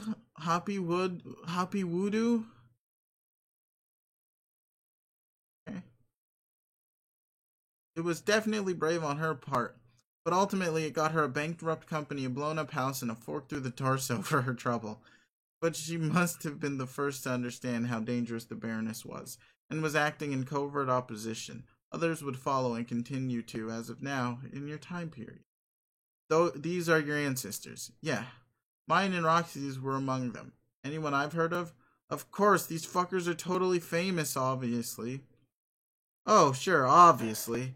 We've talked about the guy I'm genetically derived from a lot, actually. Like, every time I've ever talked about my bro? Yeah, Zooks, of course. With all your future mind fuckery, you've completely made me forget about your vaunted Hollywood sibling. I should have asked where he fit into the picture if you were raised alone. I can be dumb as a bag of penny candy sometimes. Sometimes. Other times you're on point, like a bag of the nickel shit. Whoa, now, those are the sweets kept in reserve for millionaires. Such flattery. Okay, what we're saying stopped meaning anything, so I'll continue. Right, so then he was never actually your bro. No, that's just kind of how I view him. Lalonde took a more maternal view of her ancestor. The lady who wrote all the dreary wizard books, I presume? Yeah, the COTL series. Ever read it?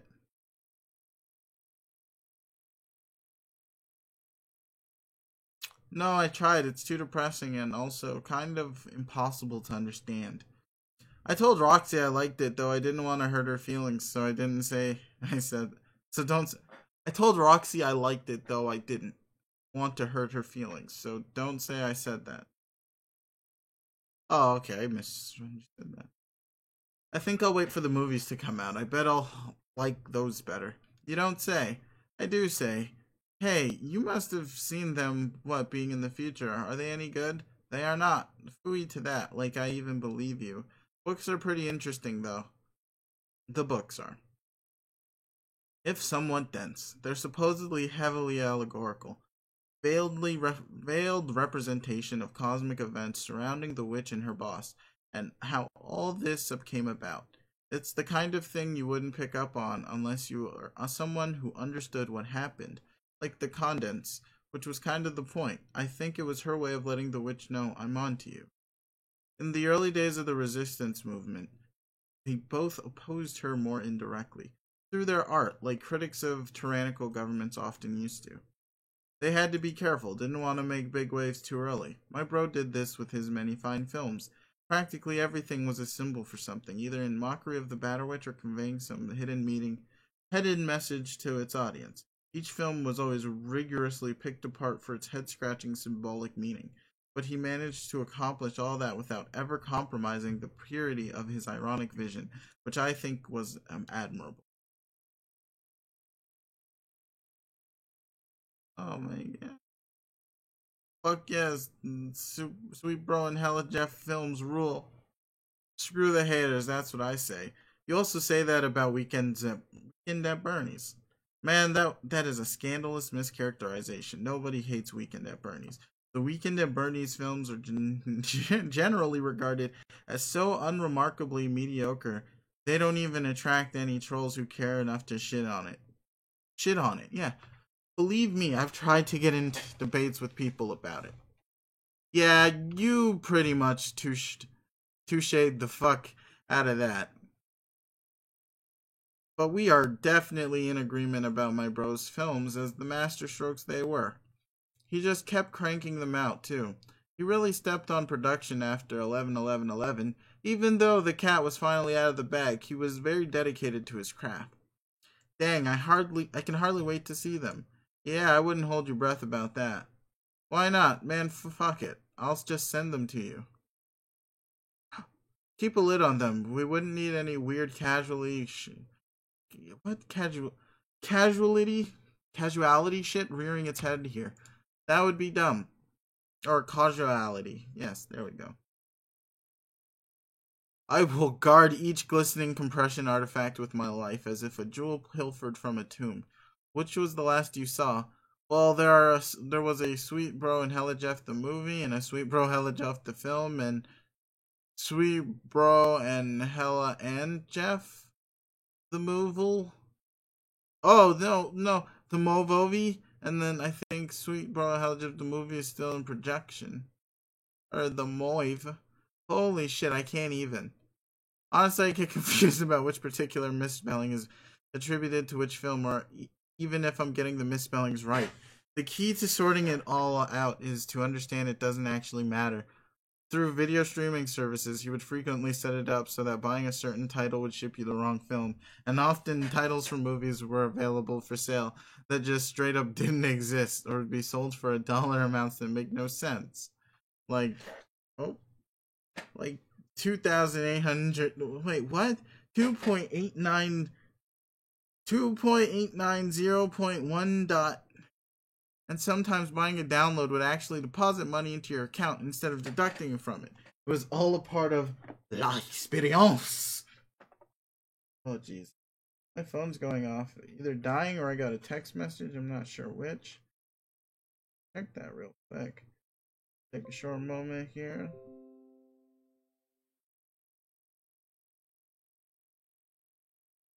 So it's my cell phone service provider letting me know that as of April 6th, capable phones will receive emergency alerts from the government.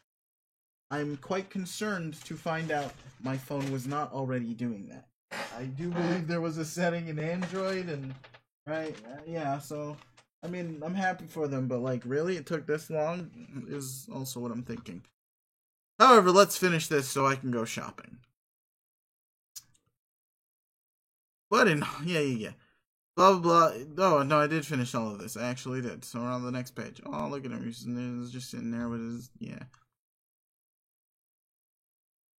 Oh, it's Spider Girl. Why is she upside down? It doesn't even matter.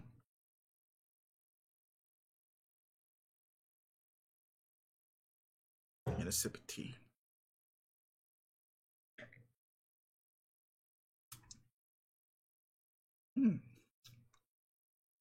Your forebears are certainly entrepreneurial, if nothing else.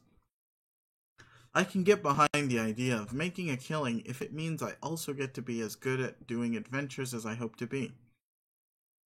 Did they ever bring the battle to the witch's doorsteps? Or were the blows dealt strictly through the public masquerades and theatrics? Yeah, they got pretty deep into the shit eventually. They were both very skilled combatants. I'm pretty sure she had some weird powers too. Powers, you say? Communion. Communion with occult forces, something like that. She knew things, had visions. It's why she was able to write these books. And more importantly, why Roxy and I were able to survive. How? They knew we would be here someday, so they prepared for our arrival. I live in what used to be Bro's apartment 400 years ago. The whole city is gone, but this one unit was somehow protected. He left some supplies for me here, like a lifetime supply of orange soda in the crawl space, along with a fuck ton of Sweet Bro and Hella Jeff merch. It was like discovering my own personal holocaust of bulboins bulbous jutting bottoms. Plus some weapons, some other gear, and a killer pair of shades. Roxy's mom used to live in her place too, and left some stuff she might need laying around.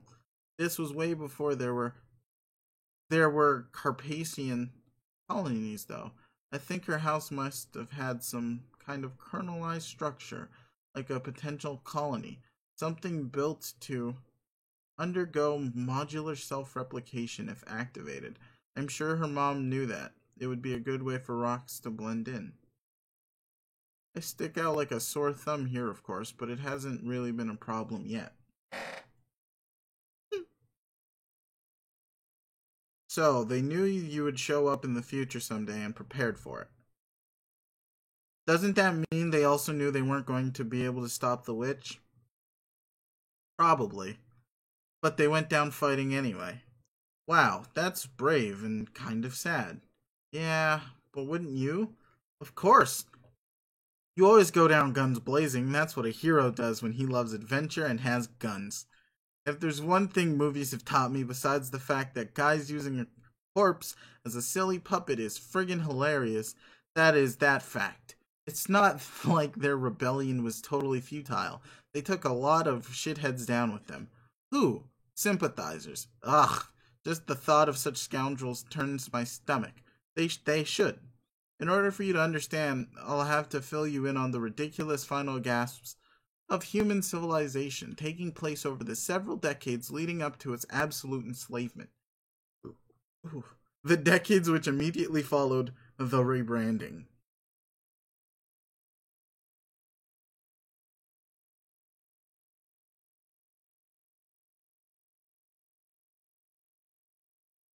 Why is there a bloody Guy Fieri?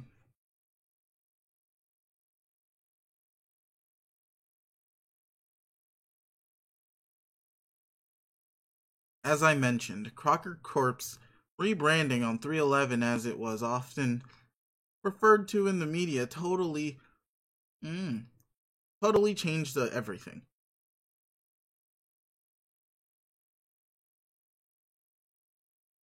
It marked the beginning of a completely shameless downward spiral of Western civilization.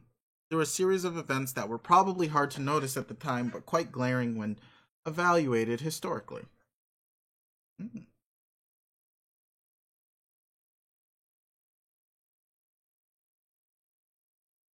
Uh, though the Baroness made very few substantive gestures. God, the phones and. Alright, I'm gonna take this.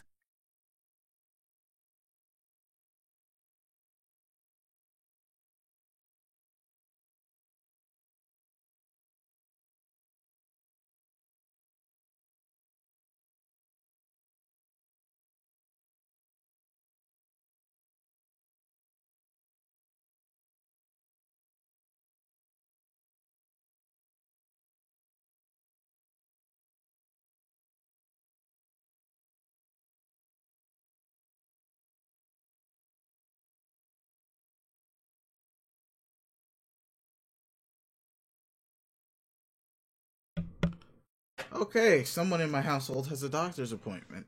That's. Yeah. I forgot where I was reading because of. Where was I? Yeah, though the Baroness made very few substantive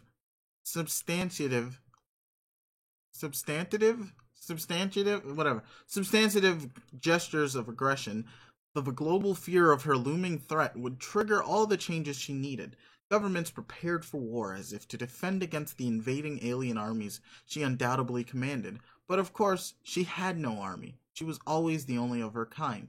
Instead, the world powers were only setting about to build her armies for her. The media deteriorated into this preposterous circus that was in all practical ways inseparable from the power base and government institutions. Popular entertainers became dangerous demagogues, and their roles in the media blurred with those of executive authority, and the most dangerous were the ones who fed into the fear and hysteria most effectively. Those tended to be plants, unscrupulous shilds paid by the Baroness to move her agenda forward. Dang, I would like to think I will not be suckered by their silvery tongue whenever they come along. Thing is, most of them are already on the scene in your time. Who? Ever heard of Guy Fieri? Oh shit! No, I don't think so. You're fortunate then. He was an especially degenerate piece of filth. He used his connections and guile to wriggle into the spotlight, then onto other positions of power. He somehow landed on the U.S. Supreme Court. Over the years, other justices started mysteriously disappearing without being replaced. After helping rewrite the Constitution to form an incomprehensible patchwork of fascism, bureaucratic mandates, recipes, and bad rap lyrics, he whistled his way up the ranks to become the High Chaplain of the Interstellar War. The High Chaplain of Interstellar War. I'm just going to cut to the chase, because really this ain't a big history lesson here. He eventually became to be regarded as the third and final Antichrist. No other human in history was responsible for more deaths and suffering.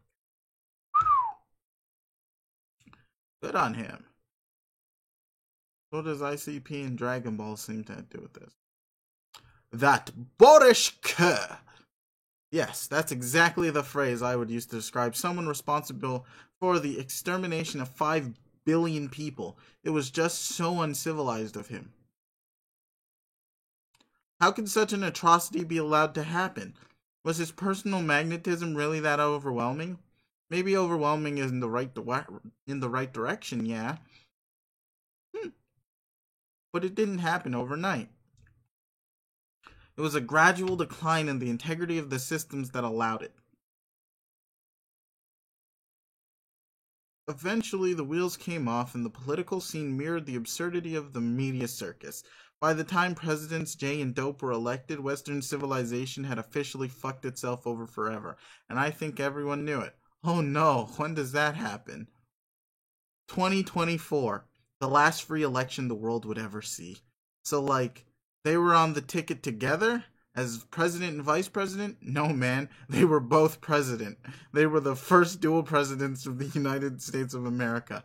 Also the last. They were also the first and last Juggalo presidents. The founding fathers warned us about this, but nobody listened.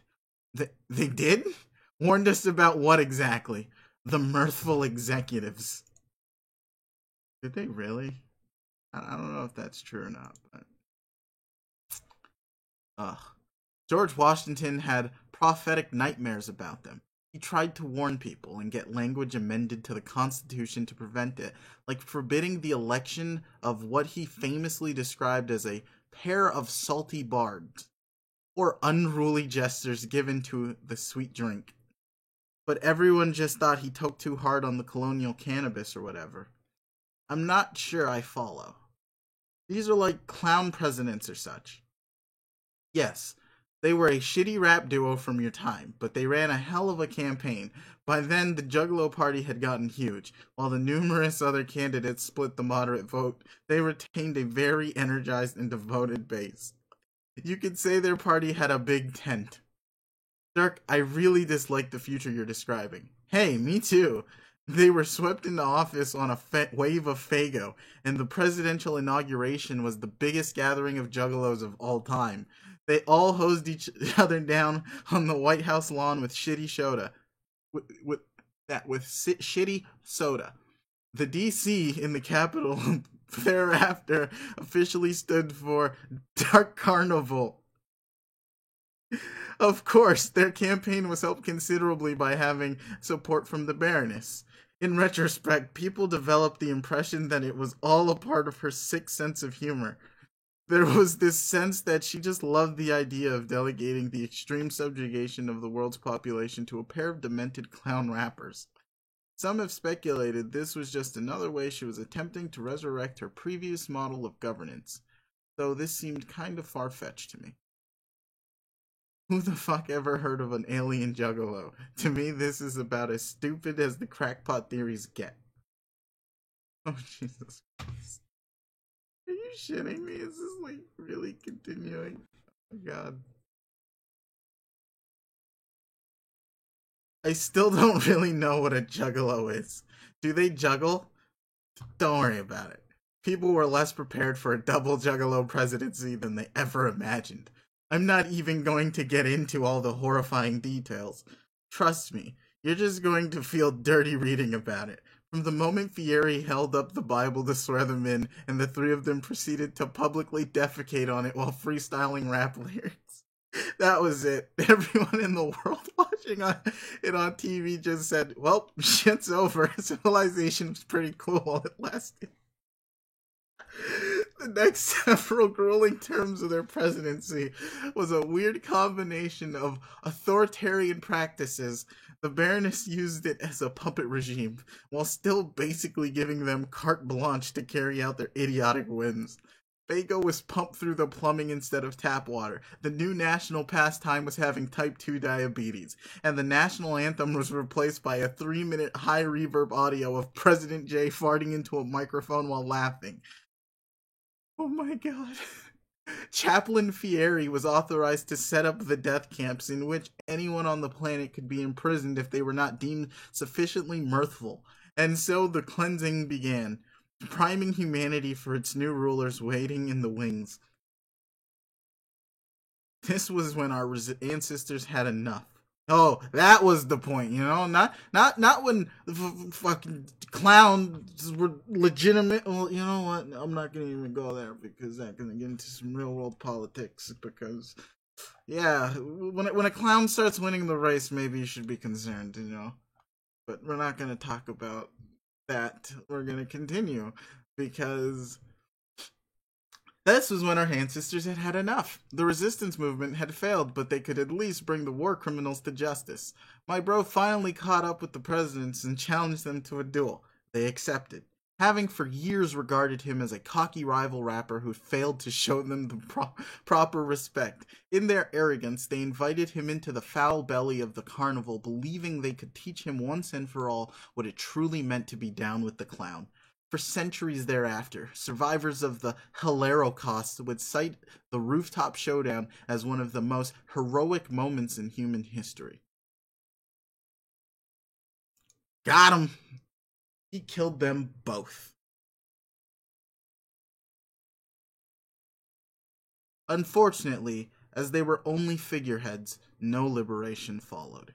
There would be no parades in the streets, or statues cast, or medals awarded. The few witnesses would report seeing only a man with a sword on a shitty skateboard, gently rising into the night sky. No one ever saw him again. Oh, jeez. Meanwhile, Roxy's mom was tracking down the High Chaplain. His crimes had already been committed. He couldn't repay them by any stretch of the imagination, but he could wipe the blood-stained grin off that fat bastard's face. But she could wipe the blood-stained grin off that fat bastard's face. Yeah. Oh my god, that is a... I don't think that's PG-13, just gonna say.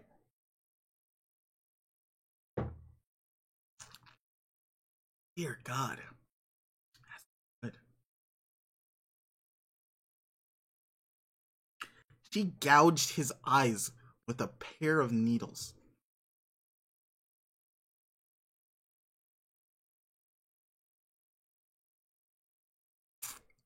And rode his torso to the bottom of the bloody falls. That is some hardcore Bahubali type shit. Reports of what happened to our ancestors after that are sketchy. There were no eyewitness accounts I've found, but some believe they regrouped and confronted the Condense herself. With all her high-ranking officers dead and the human population decimated and sufficiently groomed for her arrival, there was no reason to stay behind the scenes anymore. After those dreadful years of putting up with a more vulgar brand of authoritarianism, when she finally stepped forward to claim her throne, it actually came off as somewhat dignified, elegant in a way. She was no less severe, but at least she knew how to act like an empress.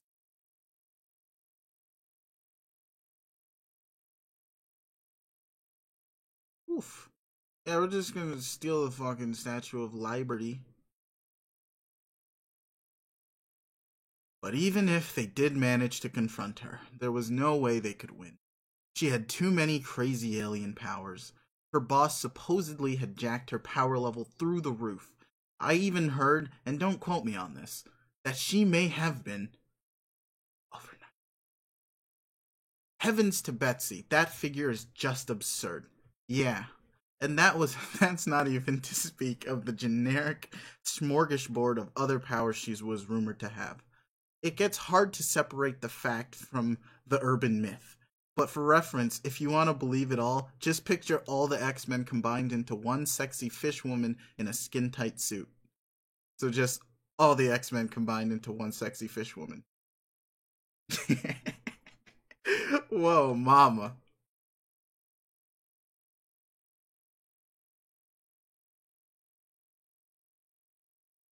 Whatever actually went down, they're surely both dead now. Yeah, we figured. And that's a given. Or is it? I don't know. Maybe not. Let's not make any assumptions. You know what they say, makes an ass out of you and I. That joke isn't even dumber than I thought it would be. But okay, I guess it had to happen like that, though. There's no way the Condense would allow us to be born within even a century of our genetic forebears. The thought of that was completely disgusting to her, but I really would have liked to be able to meet them. I guess some things would just be too awesome to ever stand a chance of happening. Yeah, I know the feeling. Wait, what? Dirk, didn't you tell me at some point you did find evidence the witch killed them? As of now, no. Are you sure? I swear I remember you saying something about that. How could I have said anything like that before today? This was obviously the first time I mentioned any of this. Oh. I'm just having the nuttiest deja vu right now. I feel weird. I guess I'm mistaken. Never mind. Okay, I will disregard your anomalous observation for now and continue conversing as if it never happened. Right, good plan. Anywho, that's a heck of a tragic and thrilling tale, Dirk. I am still totally cockeyed and catawampus about it. I don't even know what to think. But you believe me, right? Excuse me. Oh, yes, every word of it. Wow, why shouldn't I? You're my friend and I trust you. I still just think it's impressive, is all. Even after all this time, you're pretty much a one of a kind dude. Not really. I just like believing stuff and believing in people. Wait, what do you mean? About what? What you said after all this time. You just told me how. Or you just told me now. Yes, hang on. Blarg. This deja vu shit is happening again. Okay, I'm sure we've had this conversation before. So many things are familiar. I remember you saying the one of a kind thing, kind of dude thing, and I remember saying the word catawampus and all of it. What's going on? Took you long enough to figure it out. Pages really are a slow burning class. Damn. Figure out what? You're asleep. Oh, that's right. I fell off the platform thing and I guess I got knocked out. Yep. So I'm dreaming. Kinda. It's a dream bubble. What's that? A place in the infinite abyss where sleeping people can share dreams with each other while revisiting memories. Also where they can meet dead people. So we're sharing a dream together. And you're currently asleep too. In the future? No. Even if I was, I wouldn't visit a dream bubble. That only happens when your dream self is dead. Like yours is. Mine's not. Hmm. I guess I understand. So, what's the deal then? Wait, you said this is where you meet dead people too. Shit, Dirk, are you dead? Are you a ghost? No, dude, chill. I'm fine. Then what the fuck is going on? Who am I talking to? Well, who are the people you talk to when you have a regular dream? What? Like, just a boring normal dream, and there's a person you're talking to. Who is that? I don't know. It's nobody, just a projection of your own mind. Dream bubbles don't always need to be shared by dreamers or dead people. You can go to sleep and wake up in one alone, reliving an old memory. Kind of like a normal dream until you remember it's a memory, which is where we are now. Okay, so I'm having a lucid dreamy thing in a dream bubble, and you're like a figment of my imagination. Yes, basically. So I'm talking to myself. That's kind of stupid. Well, yeah, but not quite. You could view me as a projection of the real Dirk within your mind as expressed through all of your thought patterns about him. So I'm kind of a splinter of his corporeal self who happens to live in your awareness. I'm a startlingly close approximation to the real thing for all intents and purposes. Just how startlingly close are we talking? I'm not gonna give you a bogus percentage like the glasses, cause that's not my shtick, but pretty darn close. Oh, pretty damn close. Goddamn, Kerning. Okay, that's fair. But, man, there's something that feels kind of weird about this. You being in my head, it's a little messed up. What's messed up about it? You're the one who put me here with your intimate understanding of all of his mannerisms and predilections, and a splintered existence is pretty much how he rolls. This is how shit is, bro. Okay, I'm sorry for saying it's messed up, but it's still a bit frustrating. I've been trying to talk to you all day, but all I can get is your pesky autoresponder bedeviling me at every turn and your friggin' robot punching me across the ocean, then throwing a weird tantrum and ripping his nuclear heart out in front of me. And if that weren't enough, I tumbled off the doohickey, knocked myself out, and now I'm strolling down memory lane with your fake brain ghosts. It's like you're surrounding me from all sides with imitations of yourself, but never the real you. Cheese and fucking crackers, when do I just get to talk to the actual Dirk? Jake, what do you even know about someone's actual self? What makes it actual? What is actuality? What a horseshitty question. I don't know anything about actuality. I guess, but I know some philosophobabble horseshit. Yeah, philosophobabble. We're going with that. Horseshit is what I dad blasted hear it. Oh, when I dad blasted hear it.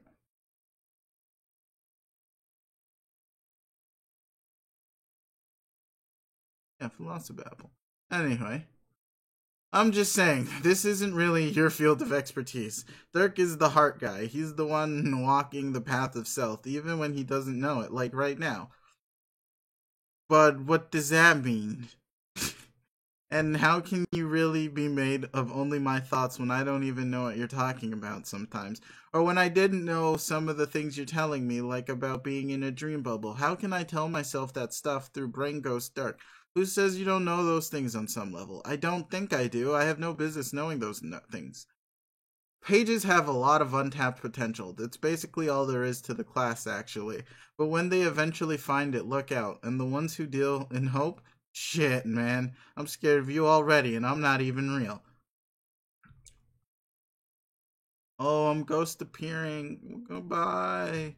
Don't forget about me, cruel world. Are you sure you aren't real?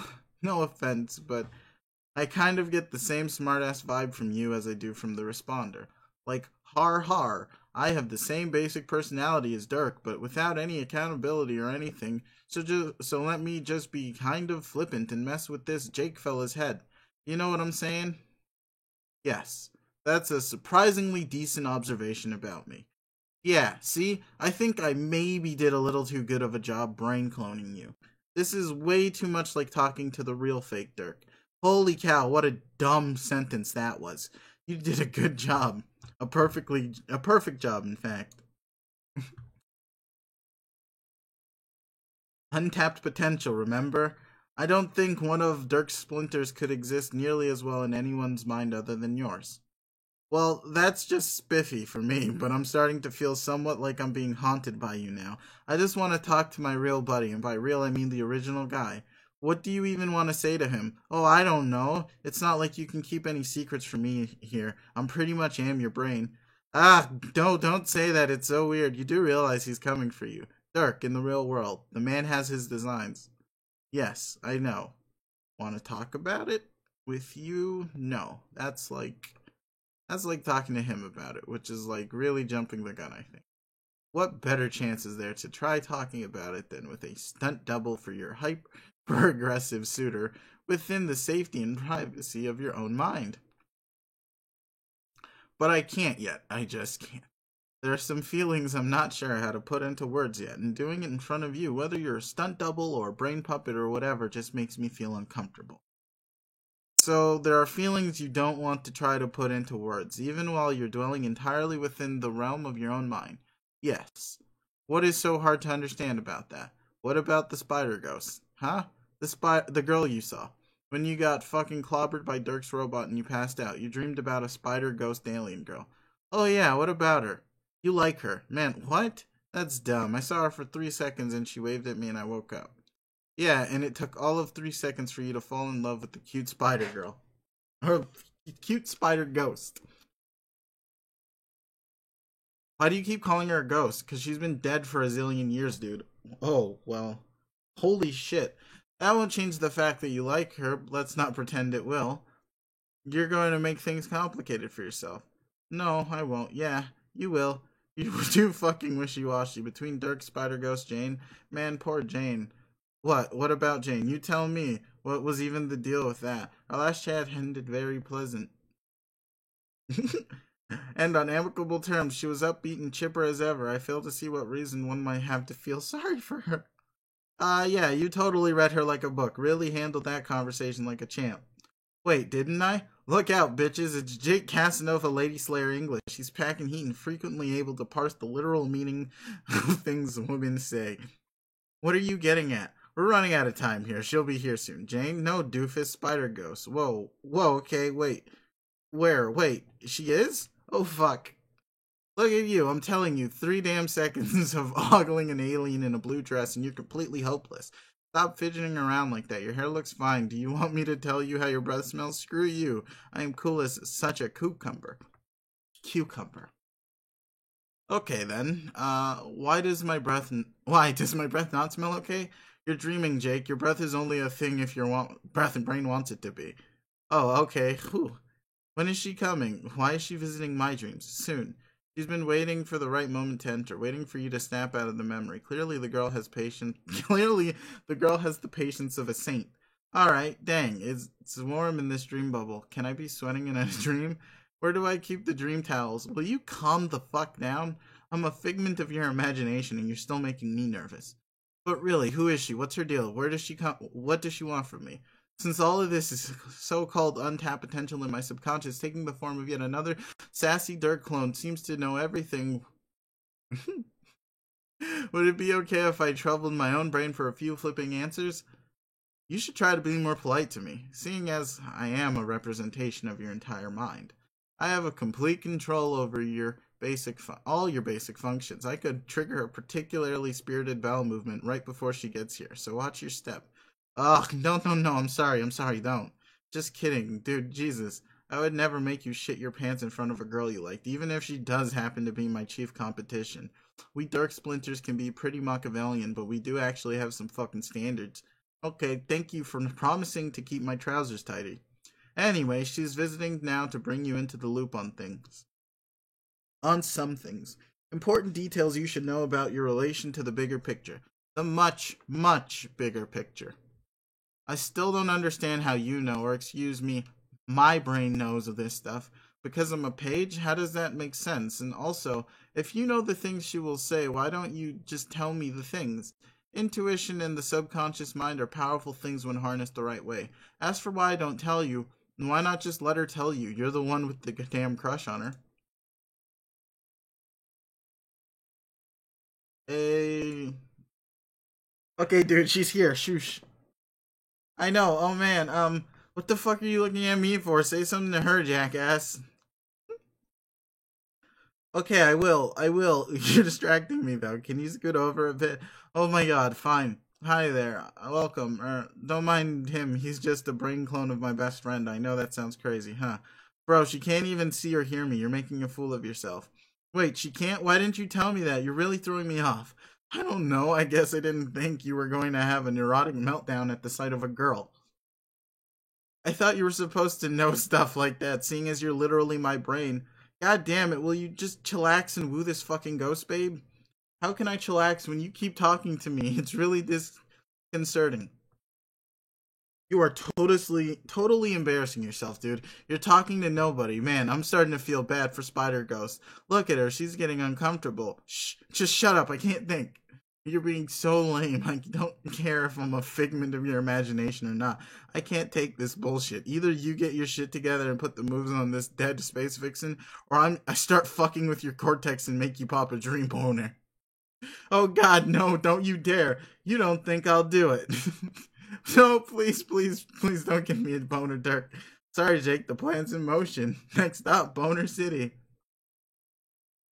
So that was the plan all along. To give me a boner? And you? Doot, doot, doot. Got one. You motherfucker. Oh, oh, teehee, a false alarm. I see. Very funny, cool guy. I think you're full of shit. You're bluffing. You don't even have the power to give me a phantasmal erection.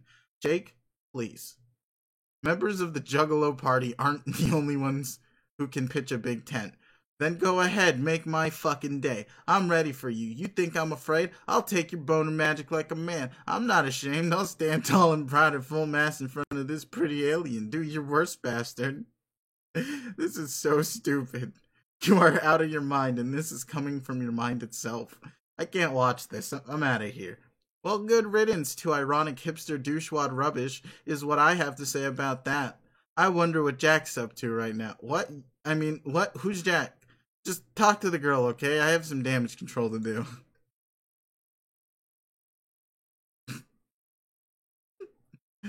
Jack, start jailbreak adventure. Oh boy. You know what? It's been 2 hours. I'm gonna go. I have to get some shopping then. I'm gonna stop here. It's a good point. I like 2 hours as a point of stopping. Fucking my boy just made a jackass of himself, so yeah. Good old Jake English and his fuckery is going on. And when we come back, we will be dealing with Jack and whatever the fuck this is supposed to be, because it seems to be starting on branch I don't So, until later, thank you for watching. Thank you for coming by. The VOD viewers, I don't know. Shit, you're gonna have a good wait probably before the next part comes out as usual, but we will get it finished eventually at some point. I don't know. If you want to watch somebody finish this quickly, you can go watch like the Great Homestuck Reread or something. I don't remember the exact channel, but it's this chick who is reading Homestuck also on Twitch, and I don't know if she has a YouTube channel or anything, but she is about to catch up and probably surpass me because she's able to stream more than I can. So, yeah, that's a thing you can go and do if you don't like my slow-ass pace of uploading, but we will finish it out if you would like to stick with me and my blind reading of this wonderfully massive body of literature. But until then, do something productive as I'm about to go shopping, and have a good day, alright? Later.